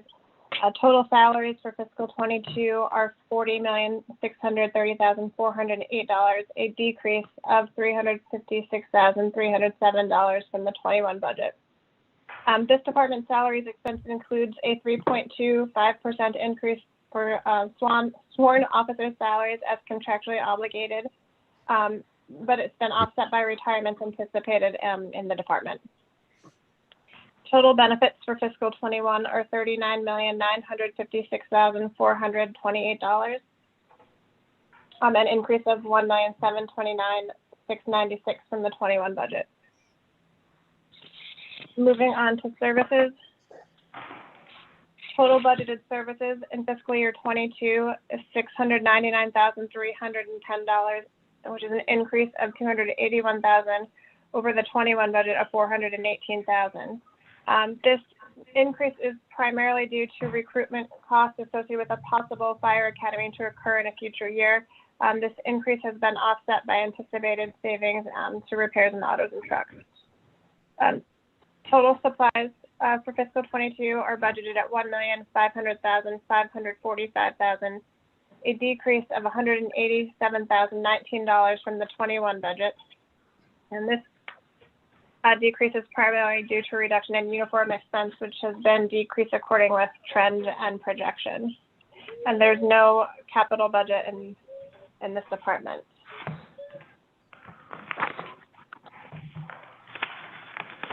Thank you. Moving along to the three bucks, looking at the budget 21 versus 22 in more detail. Miscellaneous fees, $50,000. That represents fees for the application process for the fire plan. For the potential fire school. Fire plan reviews revenues have been reduced by $489,000, and it's been budgeted at $750,000. And that's just based on what we've been seeing and projecting. Rescue billing revenue reduced by $2,000 to $48,000, and the fire department inspections reduced $16,500 to $33,500. And miscellaneous revenues, a $1,000 reduction to $8,000. Moving on to expenses. The salaries for the fire department have been reduced to $100,920, and again, that's the net change of attrition and the contractual rate increases. Overtime has been reduced to $38,594 in total. It's budgeted in total at $5.6 million. Service out of rank has reduced by $122,792. Holiday pay has increased $1,460, and differential pay has been budgeted consistent with prior years at $6,240. Longevity has decreased $95,461 to $1.8 million, and that is based on schedule. Again, benefits is not the purview of the department, and it's budgeted at the finance level and is budgeted based on our actuarially determined contribution of our pension, our medical budget from our actuaries, and other fringe benefits for our employees. Promotional exams has been reduced by $10,000 to $15,000. Fees not classified has remained consistent at $4,500. Postage has been reduced $800 to $1,600 to match trend and projection. Pest control is a new line item that's just been broken out from another line. There was always a pest control expense in this department. The personnel recruitment is to begin looking at a potential fire school in the future. It's $300,000. There's a training budget of $74,000, and this is just this was budgeted before in a transportation of persons training. We moved it to the training line to be consistent with other departments where we're trying to budget training on a standard line item. Tuition is budgeted at $81,000. It's an increase of $3,000. Moving on, maintenance and service has been decreased $8,998 to $49,890, and that is consistent with projections for this year and historical spend. Repairs to autos and trucks have been reduced by $39,500. A copier lease has been added. Again, that was just a reallocation from another line item. Repairs to other equipment was increased by $5,000 to $15,000. And here you'll notice where the transportation of person training is zeroed out. It was $50,000. It's been moved up to the training line. Legal expenses is consistent with prior years, $120,000, and that's a contractual obligation. Miscellaneous professional services remains consistent at $5,000. Excuse me. Miscellaneous expenses has been reduced $6,500 to $8,000. Moving down below, office supplies is a new line. It previously was budgeted in stationery. It's moving up to the office supply line. It's been increased by $7,000 approximately. Small tools, shops and supplies reduced by $6,430, and that's based on trend and historical spend in that line. Medical, chem, and lab supplies has increased to $22,000.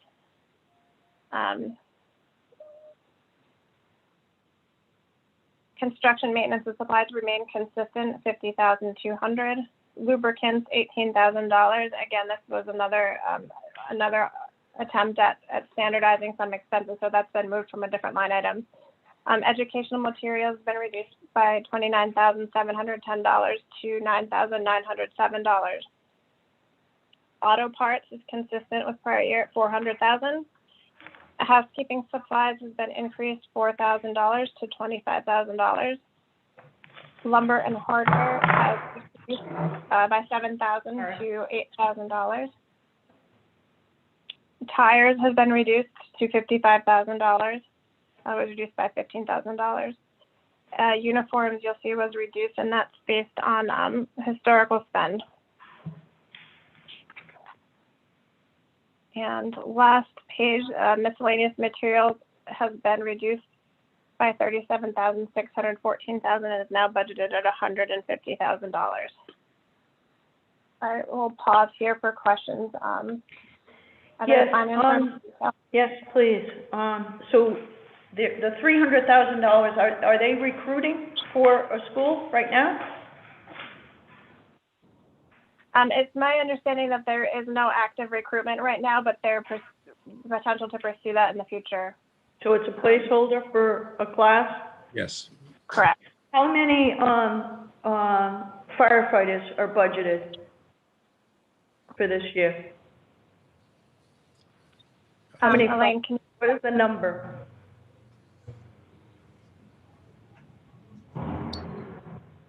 $111. So there's funding for 111? 411. Oh, I'm sorry. I meant to say 411. So there's funding for 411 in this budget. Mm-hmm. And then I wanted to ask about this uniform and apparel, the 54,810. You said it's a historical spend. Why is there such a big decrease? Well, looking, if you have your budget book handy, if you look back across the years, the spend on uniforms has been $560,000 in 19, $586 in 2020, and the projection for this year on uniforms is $664. So we reduced that line item to $590,000. Okay. What about the new apparatus? What's going on with your apparatus? So if I may, Madam Chair, a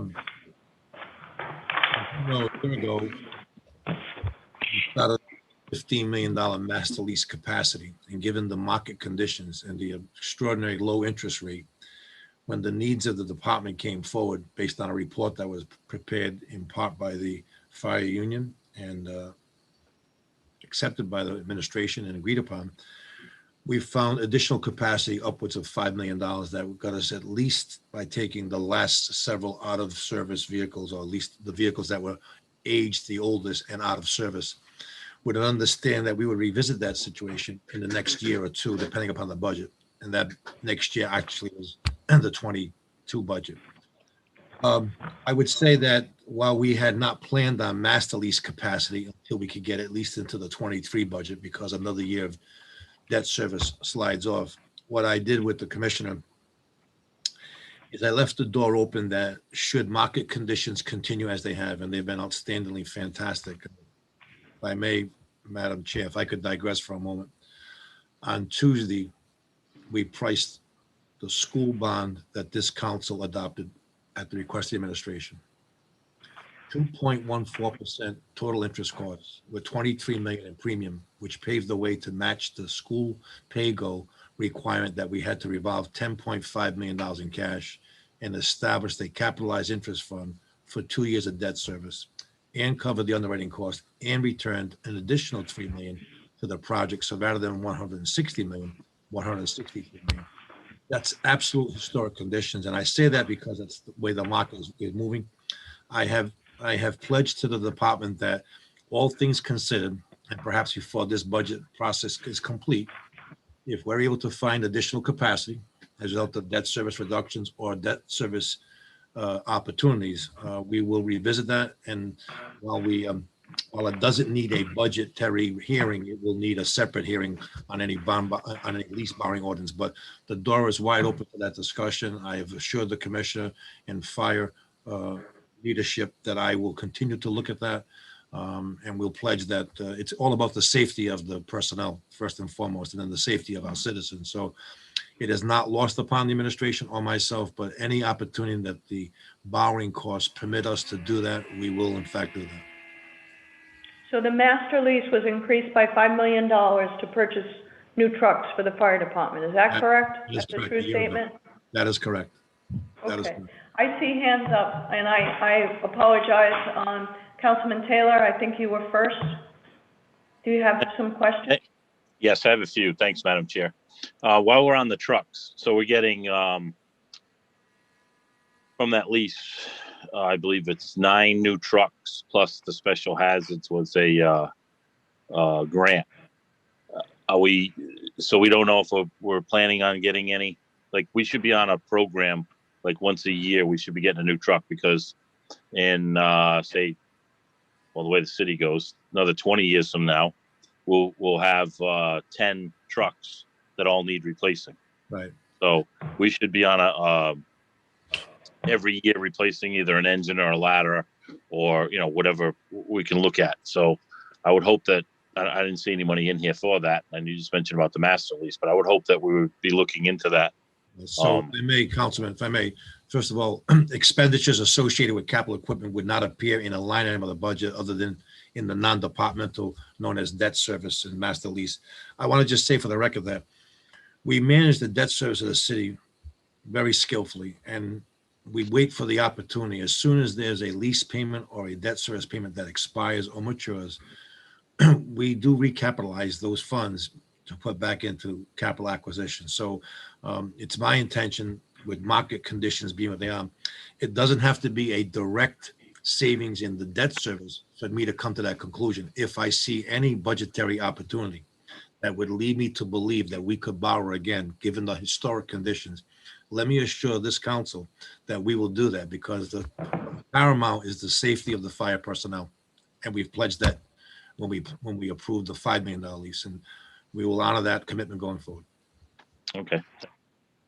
Next question is, why are plan reviews down so much compared to, well, last year? I don't believe that number was correct because I don't even think they were working that much. But I'd like to offer Can I just interject here? I think we want to hear from the chief for the fire department to help us answer and understand these questions. I appreciate Chief jumping in, but we really want to hear from the fire chief. By all means. Thank you, Madam Chair. So thank you, Madam Chair, members of the council. Let me reiterate that we expect apparatus to begin. Oh, this is Commissioner Perry. Okay, I'm sorry. Sorry, I didn't know who was talking. I'm sorry. It took me a minute. Stephen Parry, and I will ask Chief Bates, because he's been tracking the apparatus. So we expect to take delivery pretty soon on special hazards. And then we have ladders that are being constructed in engines. By the end of the year, we should have 9 new apparatus delivered, hopefully, if not the beginning of the following year, on that $5 million authorization provided. So I can give an update on that if you'd like, Commissioner. Go ahead, and then I'll get to the fire prevention projections. So our 4 pumpers should be finished by the end of Chief this Bates, month. for the record. Chief Bates. Chief Bates, thank you. Madam Chairwoman. So the 4 engines should be delivered probably by the end of this month, first week in June. We're expecting to go out for final inspection within 2 weeks. The aerial ladders, the 4 aerial ladders, they've started construction on those. We hope to have those in September. Ladder 1's mid-mount tower is well along, and we're told end of June, maybe July for that as well. The special hazards, which was an AFG grant purchase, should be in by the end of this month. We've already done our final inspection on that truck. So by the end of the year, we will be looking pretty good. Also, there will be a rescue in that delivery as well. Not sure on the rescue date. Thank you. I think that gets to the questions that we had posed. I just wanted to comment or follow up on Chief Taylor. We did have a healthy discussion, Chief, regarding establishing a plan or a policy going forward that we were changing out our apparatus on a regular basis, that we didn't wait till we had a failure or that they were in really bad shape. We've talked about that the past few years in committee. I think that's the council's desire, that you know, that we make sure that we have provisions. And I know we had that discussion when the master lease came up, and I see Chief Mancini nodding his head. So that's, I think, why he jumped in to help answer that question. So I just wanted to draw the connections there. But that is the desire, and the finance team did a great job working with our finance team, the administration and the council finance team, to make sure we could take advantage of low rate environment and expand that master lease to get the fire department the resources and tools they needed. So that's enough on that, I think. So Chief Taylor, do you have any more follow-up? Are you good? Yeah, no, I have plenty here. Hold on. Okay. Yeah, 750. Councilwoman Anthony is waiting patiently too. Okay. But go ahead. You're on a roll, Councilman. The 750,000 plan review. Why is that such a reduction? Since we're opening back up the state and should be doing, hopefully, building and doing whatever. Why is that such a reduction in plan review? So we've had a reduction in the past year in plan reviews because of COVID. Supplies did not come in. Construction wasn't as robust. The DIS has seen an increase in projected projects, and they get paid upon application.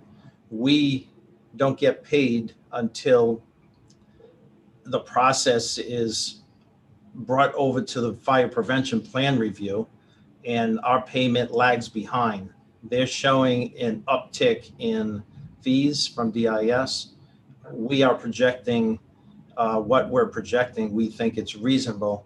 We're going to probably be lagging 6 to 12 months behind DIS to see an uptick in construction and function that we provide for plan review. All right. Let me see what else here. Why is the rescue billing is down 2,000? I guess my question here is, again, that I asked emergency management. Did we get COVID reimbursement for all related COVID rescue runs, including not only the runs, but any of the supplies that we did? And if we did, where is that listed? So that's a more complicated question. The answer is the PPE. We have requested reimbursement from FEMA in the first quarter and the second quarter. The runs, if they're eligible, we've asked for reimbursement. So it gets tricky. What's a COVID run versus a regular run? And if we can show that it was, we will and have sought reimbursement on COVID-related runs. Our overall runs were down because people just weren't going to the hospital. So our rescue runs were down because of COVID. Right, but we had one rescue that was just, so whatever runs they did, 99% of them should have been just COVID because they were the COVID rescue, correct? Yeah, and that's what we're seeking when we designated one and then a second rescue in the height of COVID. That's when we can directly seek reimbursement because that's what they were doing exclusively. We have not designated because when the numbers dropped, it's probably been 6 or 8 months that we have not designated one rescue for COVID runs, and it continues to drop. Do we know? Yeah, Zach is on. Chief Kenyon is on and can speak more specifically to, the COVID and what we're doing. Everything's reimbursable when we did vaccinations with our personnel, and we've also hosted a testing site here for 6 or 8 months at the public safety complex, all reimbursable. Chief Kenyon, are you on? Yes, I'm here. Zachariah Kenyon for the record. Councilman Taylor, I think that line item that you're looking at is different than the actual reimbursement for rescue runs. I think that line item is the payment we receive for people requesting rescue reports. Generally, lawyers, individuals who need them, and insurance companies and such. They pay a fee to us to collect those reports. Because I think you said it was down 2,000. Yeah. So that would be that fee. That would be the issue there for people wanting those reports for different issues. Obviously, if people aren't out as much, there's not as many car accidents, there's not as many issues during the COVID year. As far as actual rescue billing, our runs were down. From fiscal year 19 to 20, we were down 1,460 runs total. For the first half of this fiscal year compared with the first half of last fiscal year, we're down 1,066 runs total. Again, at the beginning of COVID, if you recall, people were being told not to go to the hospital, not to go out. So that would probably be a tribute to that. We're hoping as things open up, well, we're not hoping because us getting more busy makes it worse for other people, but we assume those runs will pick up and we'll be transporting people to the hospital again. And those, when I tell you those run numbers, those were actual transports, not just actual runs. So run volume could have been down more. That was the total number of transports, which is obviously directly tied to billing. Did you keep a record like and put in for emergency management, like reimbursement of all the stuff that we have, like per quarter? Is that how you did it? Yeah, so PPE reimbursement is one thing. The actual COVID billing, we go through Comstar again to try to collect reimbursement. They're our billing company for transports on medical runs, so that's a separate issue. And Comstar is authorized to try to collect a maximum amount of COVID related runs and what we've done in that. Okay. All right. Thank you, Zach. Chief. You're welcome. Next is, I don't know why, maybe I missed it, but why is sick time and vacation at 0? Is all the firemen coming in next year? They're not going to be sick or on vacation? How do you project that? So we just budget at the top, the salary line item in total, and how it breaks down in regular time, sick or vacation, kind of flushes out through the year, but we're not making predictions on who's sick and who's on vacation. Got it. We just budget the total salary. Okay. And then I know you said, well, someone said potential fire school in the future. When are we looking at a potential? Well, I guess let's back up. How many firefighters should we have? How many firefighters are we down right now? So, anyone? So we're at 416 FTEs on the fire side. Mm-hmm. You know, the question is, are we down? We are at, and Chief Dolan's on, we staff at 88. Each platoon right now has between 95 and 100 firefighters. That changes through attrition. We've lost, due to retirement, 8 members in 2021. We lost 18 in 2020. So that number keeps going down. The dollars put in the FY22 is for consideration of running a recruitment in FY22, but not, and that decision hasn't been decided whether or not we do need an academy. But if we do, that this will give us the ability, because as you've heard on the police side, it took them 1.5 years.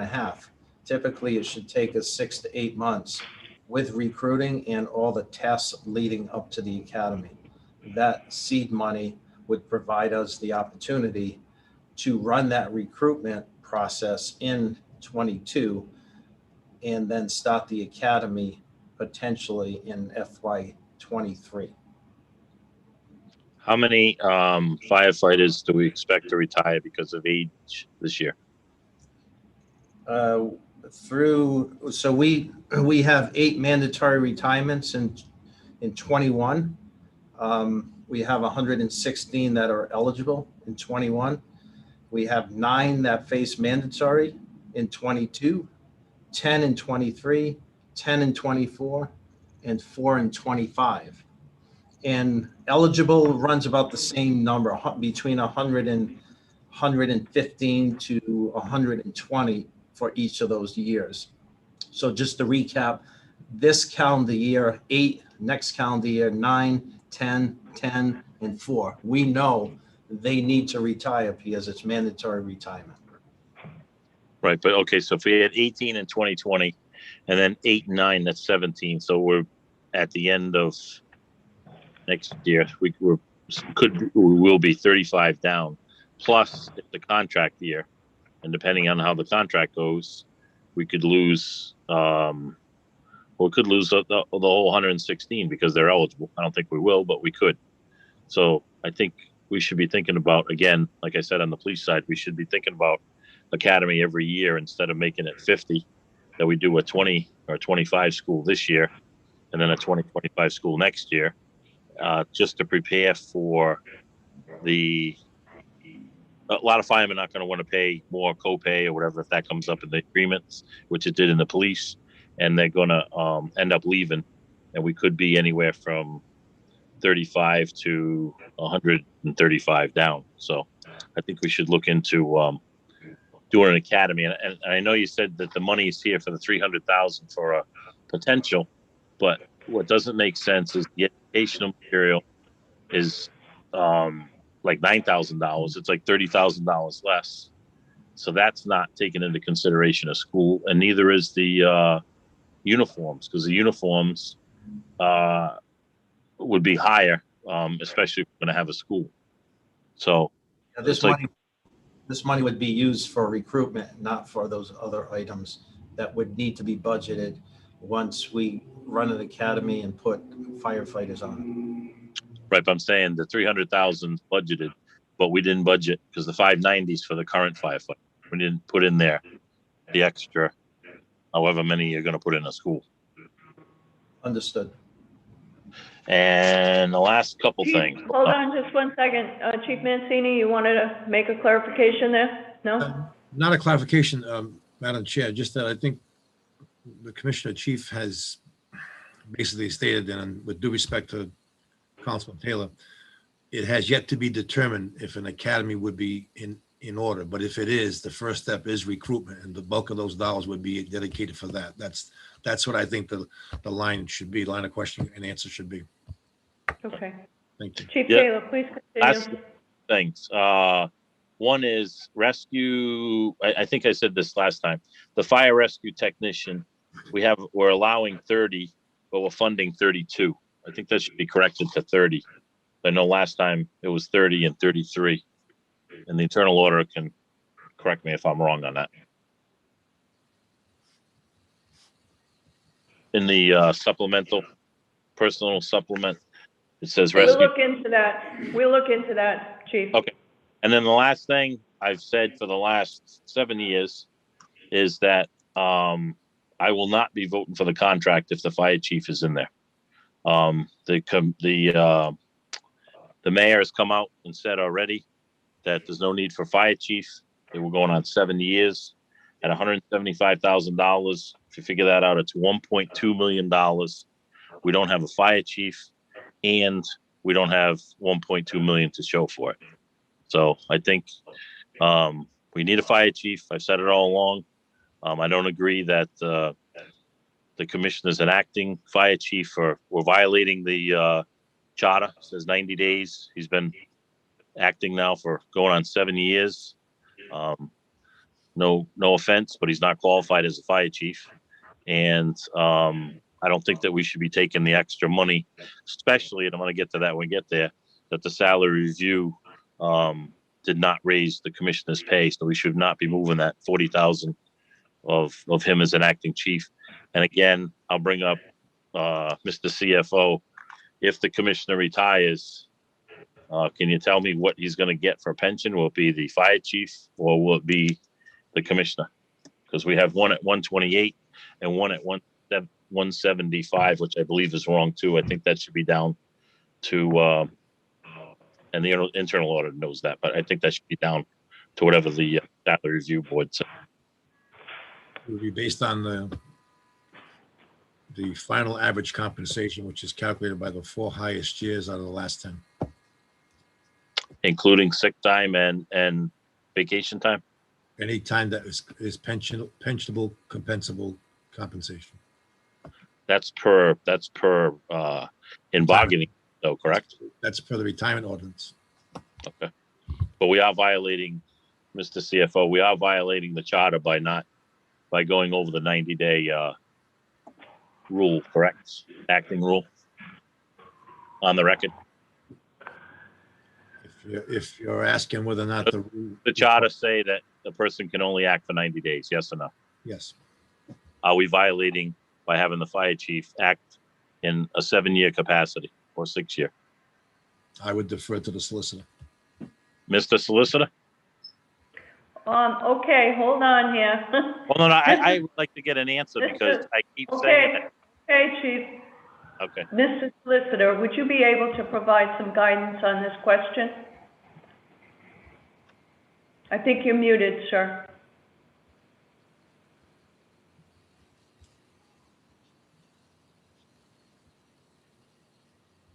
I think you're muted.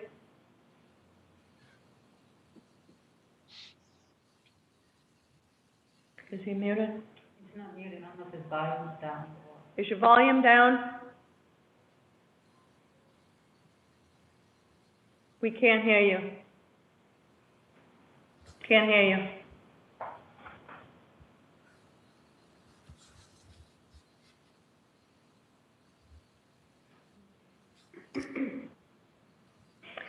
Okay, you want to try one more time now? If I can read, Okay. I think he says hire fire chief next week. No, I'm only kidding. Okay, Councilman, why don't, Solicitor, we're gonna come back to you, see if we can get an answer from you on that. And in the interim, I'm gonna go to our Councilwoman Anthony, who has been waiting very patiently. Councilwoman Anthony, do you have any questions?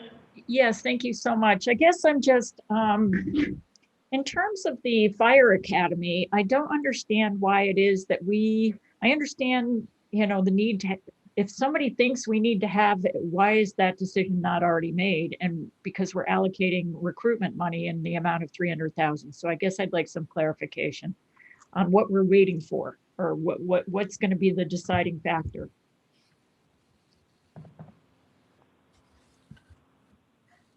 Commissioner, shall you take that or shall I take that? I think we should get an answer from the commissioner or the fire chief. Sure. So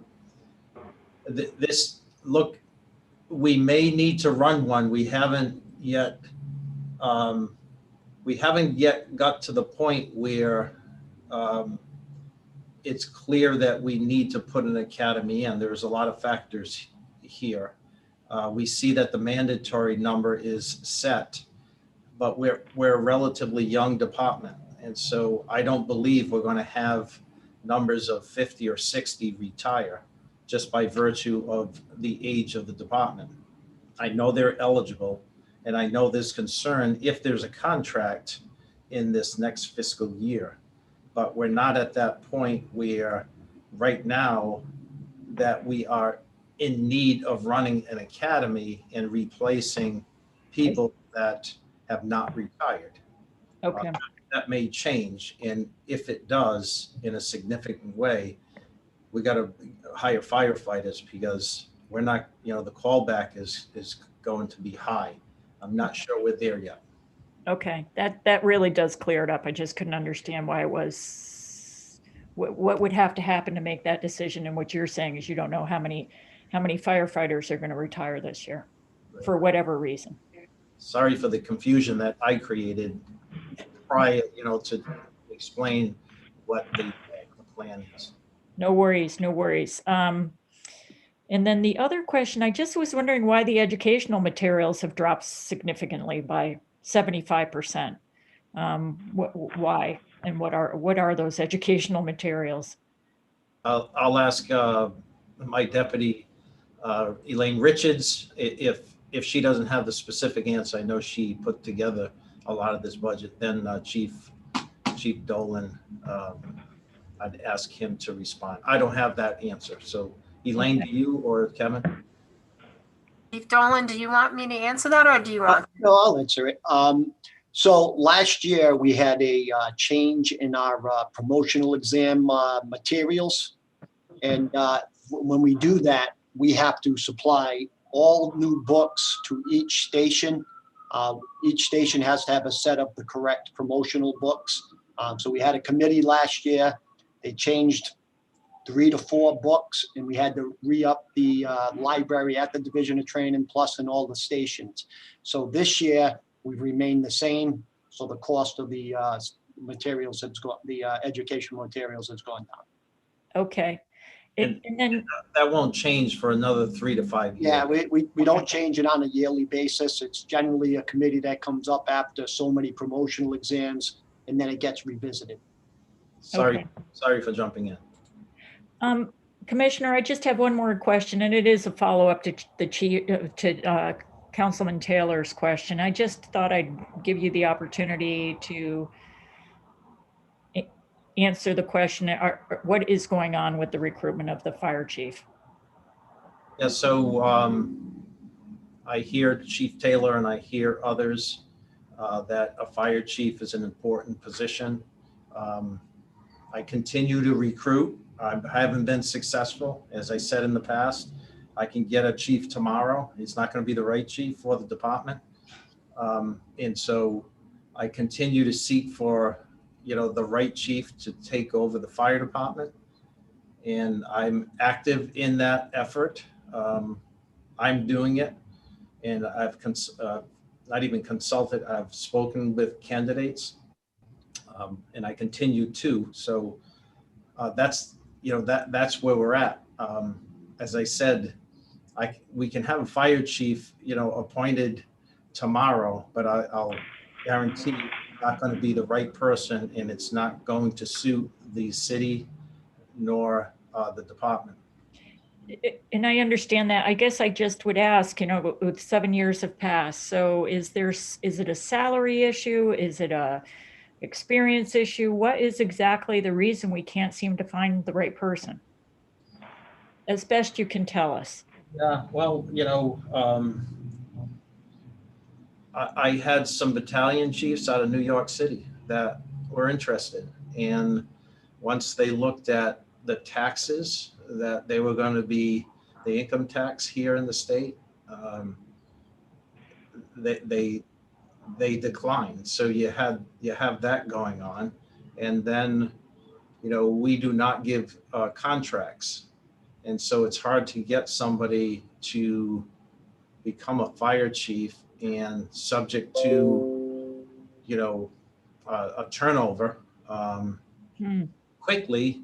The fire chief is appointed, as you know, by the administration. And there's that uncertainty as well. I think the salary, it was kicked up a little bit to be competitive.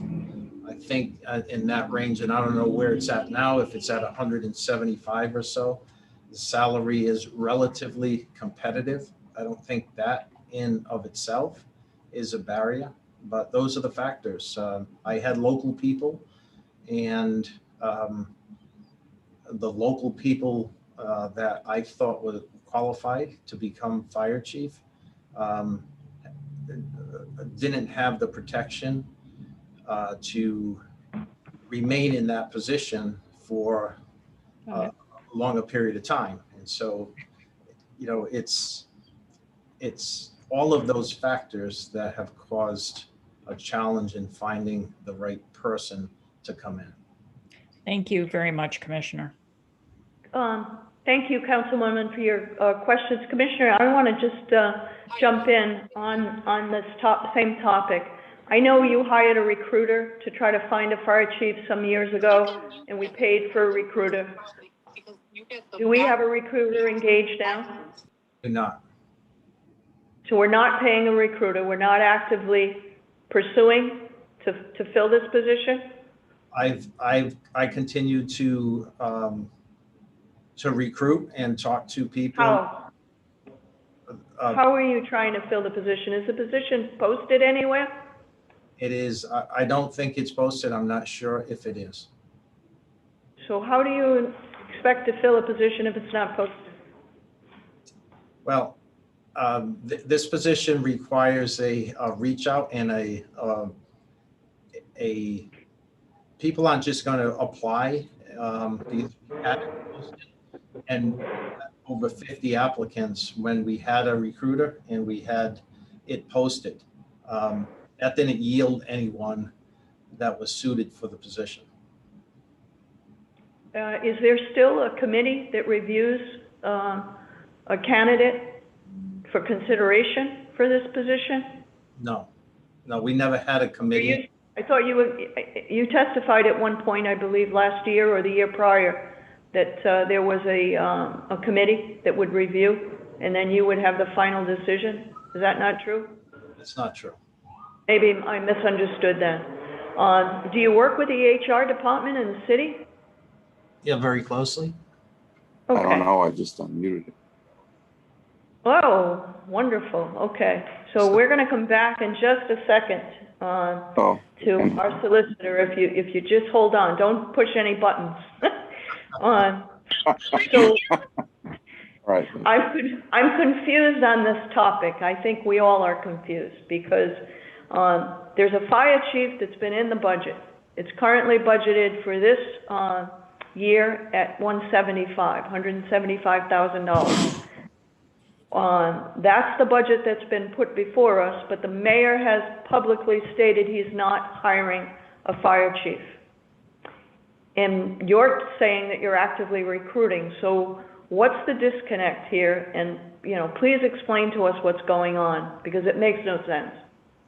So I was asked if there's any effort, and my response was, I've spoken to people in the region about their interest. I've not been able to recruit anyone that's suitable for the job. So if you found someone who was suitable for the job tomorrow, would you hire them? I'd have a discussion with the mayor and review that person, and ultimately the mayor decides. I recommend. Okay, all right. Madam Auditor, you've had your hand up. Yes, I have a couple of questions. Elaine, I know we spoke earlier today about the number of positions. Yes. You're funding 411, but you have active 416. Are you expecting 5 to retire before next year? Yes. Okay, all right, thank you.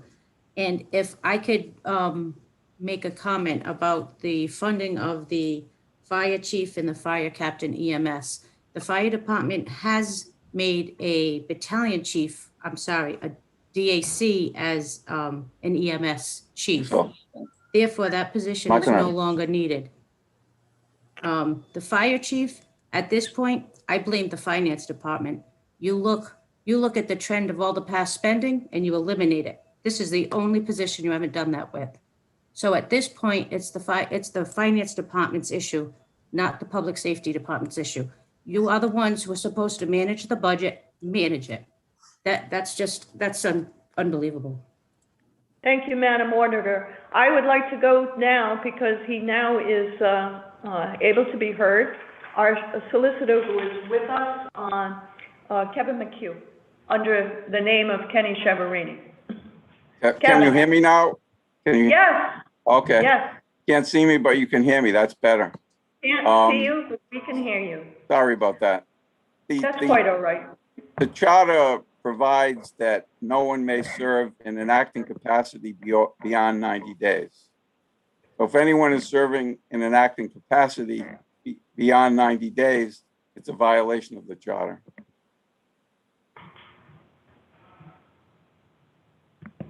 I see Councilman Taylor, your hand is up, sir. Would you like to follow up on that? Yes, thank you, Chairman. So then I'll bounce it back to the CFO that we've known that he's been acting all this time. I brought it up more than once, and we just got the answer that we're violating the charter. So what is the city going to do about it? Because it's not the commissioner or the acting fire chief's fault. It's the finance. Why, like a follow-up with the auditor, why is that in there every year? Can I get an answer on that one?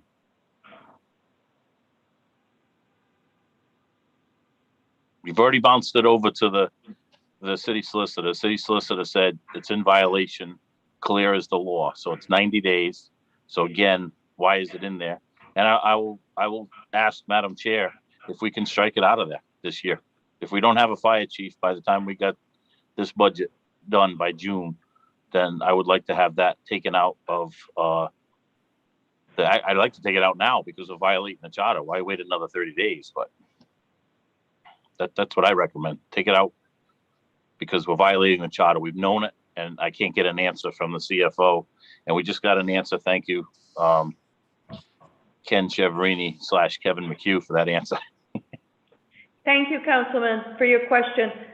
Chief Mancini or Director Silveria, would either of you choose to answer that question at this time? You're muted, Chief Mancini. Lots of chiefs on this call tonight. I'll take the question, Madam Thank you. Chairman.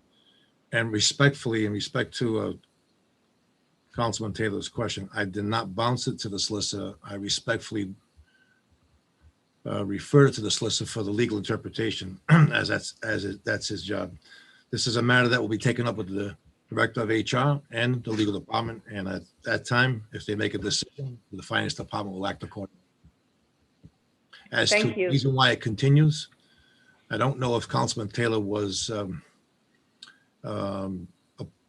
part of those discussions, but 2 years ago during budget discussions, it was presumed that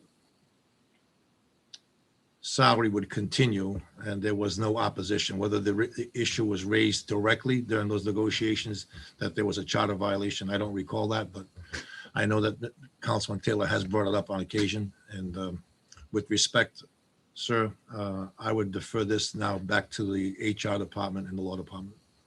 Just if I can act on that, that's untrue because I actually filed an ethics complaint against a letter that the commissioner wrote to the then council president, now Lieutenant Governor, saying that if he didn't get the $40,000 because his salary was reduced, then he couldn't make a fire chief. So that has been an ongoing thing that I've pushed. And as a matter of fact, Councilman Narducci brought it up 2 years ago in the finance committee for the same question. And I've brought it up several times that we're violating the charter. And I thank the solicitor tonight for actually verifying it, because this is the first time that it's been verified on record. But I feel that we know it's a violation, but we continue to do it. It doesn't make sense. So I'm calling that by the next meeting, if you could have an answer, if that's okay, Madam Chairman, I'd like an answer in the next meeting instead of keep delaying this out and out and out. Actually, what I think we should do is ask the Madam Auditor to work with the solicitor and our HR department, as well as consult with the finance team. It doesn't make any sense. Is there an ongoing effort to fill the position? Are the dollars there just to provide a resource for another, money for another resource? We need to get to the bottom of it. Clearly, there's a charter violation. So let's leave it at that for this evening, and we will follow up appropriately. All right? Enough said on that, I think. Any other questions on, Madam Auditor, do you have any further questions on revenues and expenses? You're mute. No, Madam Chair, I'm all set. Thank you. We talked about staffing, but we never discussed the org chart. So I would be remiss if I didn't ask the commissioner or fire chief, are there any personnel changes? Does this org chart as presented appropriately reflect this department at this time? Are there any adds? Are there any changes? What's going on with this org chart, besides the fact that there's a fire chief in here? Yes, there's no changes to that organizational chart. Okay. Okay, okay, I don't have any further questions. Council, one more time, committee members, we're all set? Okay, I think we've concluded this for this evening. We need to enter this, can I have a motion to enter this as Exhibit 4? So moved. Moved by Councilman Taylor, seconded by Councilwoman Castillo. All in favor? Aye. Aye. Any opposed? Ayes have it. Okay, we're closing out item 4. And we're going to quickly move, and I'm sorry we're getting really late. I'm hoping we can power through this. So let's get to the Commissioner of Public Safety. Okay, following the same format as the previous departments, I'll read through the commissioner's narrative. The revenues in this department, it's related to the VIN verification station that was closed in 2020 per state regulation. As a result, no revenue has been budgeted in 21 or 22, and it's unknown at this time if the station will resume operations or if the state will oversee the process going forward. And moving on to expenditures, salaries for fiscal 22 are $764,641, an increase of $27,632 over the fiscal 21 budget. This increase is due to the work share savings observed in 21 that are no longer available in 22, along with the 3% increase for 1033 and non-union. Benefits in fiscal 22 are $453,621, an increase of $22,503 over the 21 budget. Services for fiscal 22 are $761,962, a decrease of $17,557 from the 21 budget of $779,519. And this decrease is primarily due to software systems and ongoing software costs. Supplies in fiscal 22 are budgeted at $253,067, an increase of $213,420 over the 21 budget. And this is primarily due to some required upgrades to some software systems to make sure that they are continuing on a platform that is still supported.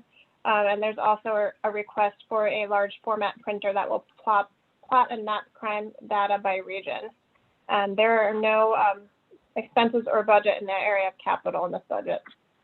Okay. All right. Do we want to go through the 3-box report, committee members? Yes? Sure. Okay, we're going. All right. Please. So you'll notice the first page is revenue, and there's nothing there. There's no VIN station revenue 21 or 22. Moving on to expenses, salaries, the increase again is just due to the 3% raise and the lack of work share savings in fiscal 22. Overtime and callback have each been reduced by $2,500 to $5,000 each. And longevity is calculated based on schedule. Benefits is budgeted by the finance department, and it's based on the pension and medical costs and fringe benefits offered to our employees. Fees not classified has been zeroed out this year. Maintenance and service has decreased $21,929, and that is just all the software licensing expenses related to public safety. Copy release $6,572 is included in this budget. The travel line is really for training. It's $3,400, consistent with last year, and we don't anticipate that training to happen in fiscal 21 due to the pandemic. Miscellaneous expense has been reduced $1,200 to $1,800, and computer equipment has increased to $249,467, which is an increase of $212,920, and that is a replacement for some much needed software upgrades to keep our equipment on a platform that is still supported.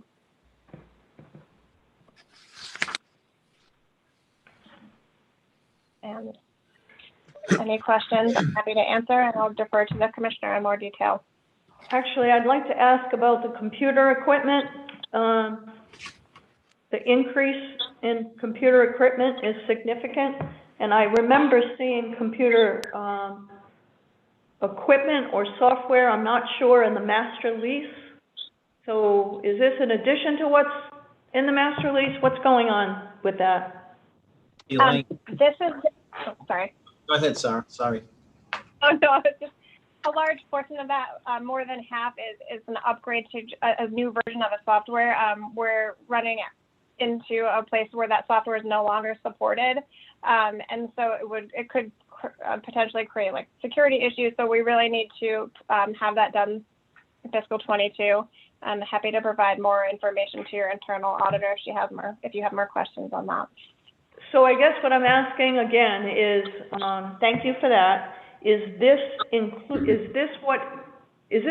in the master lease, or is there another $200 and some thousand in the master lease for computer equipment for the commissioner? Am I wrong in that, Madam Auditor? This is in addition to the master lease. No, I'm sorry. This is in addition, yes. It's in addition to the master lease. I'm not questioning whether we need it or not. I just was trying to make it, okay. All right.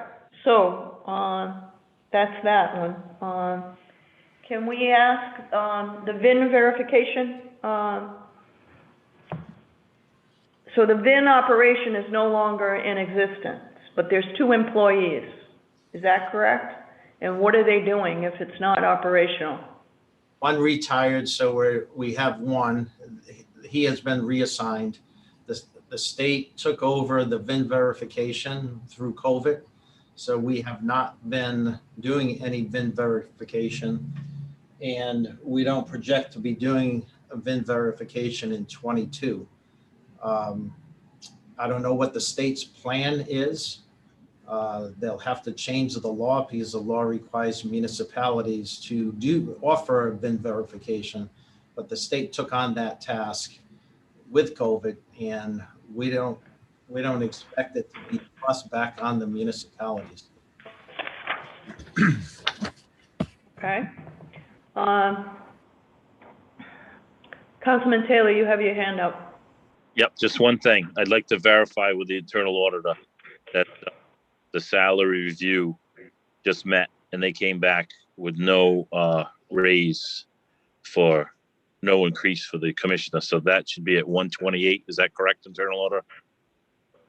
I don't know that that's correct, Councilman. I would like to review that. I don't believe that to be true. I think it was equal to the police chief, possibly. Okay, okay. So it is went down to. The council just has to accept it. Got it. Okay, thank you. So, Councilman, thank you for bringing that up.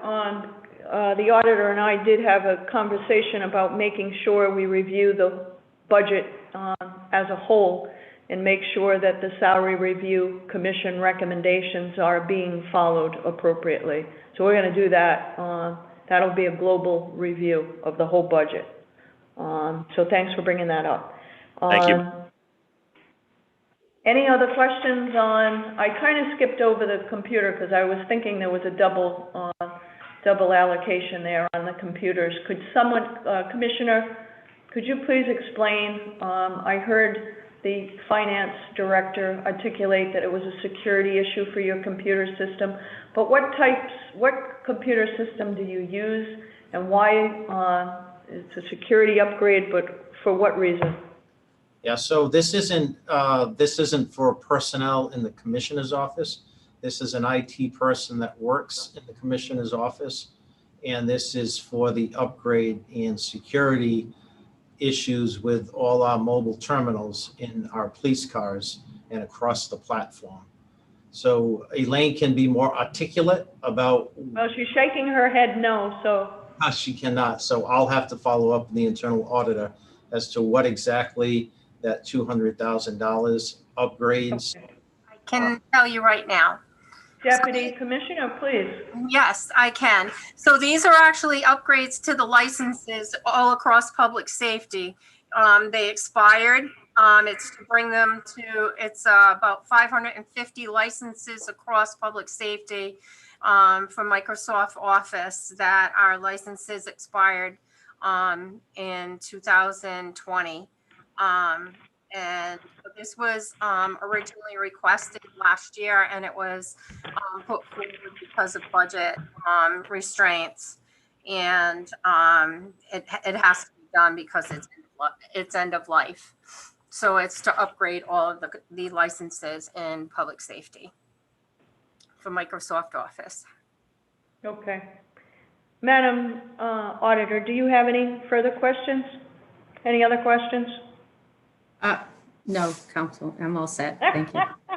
Okay. Anyone else? Committee members, council members, all the chiefs? Okay. I'm good on this. Let's call this motion to add this as Exhibit 5. So moved. Motion made by Councilman Taylor, seconded by Councilwoman Castillo. All in favor? Aye. Any opposed? Ayes have it. Motion passes. This is item 5. May I have a motion to continue budget items 1 through 4 as listed on the agenda for this evening? So Motion moved. made by Councilman Taylor, seconded by Councilwoman Castillo. All in favor? Aye. Any opposed? Ayes have it. I think that's it, folks. May I have a motion to adjourn? Councilwoman Anthony is making a motion to adjourn. Seconded by Councilwoman Castillo and Councilman Taylor. All in favor? Aye. Ayes have it. Okay. Any opposed? No one opposed. Ayes have it. Motion passes. I followed that up. Good night, folks. Thank you all. Thank you.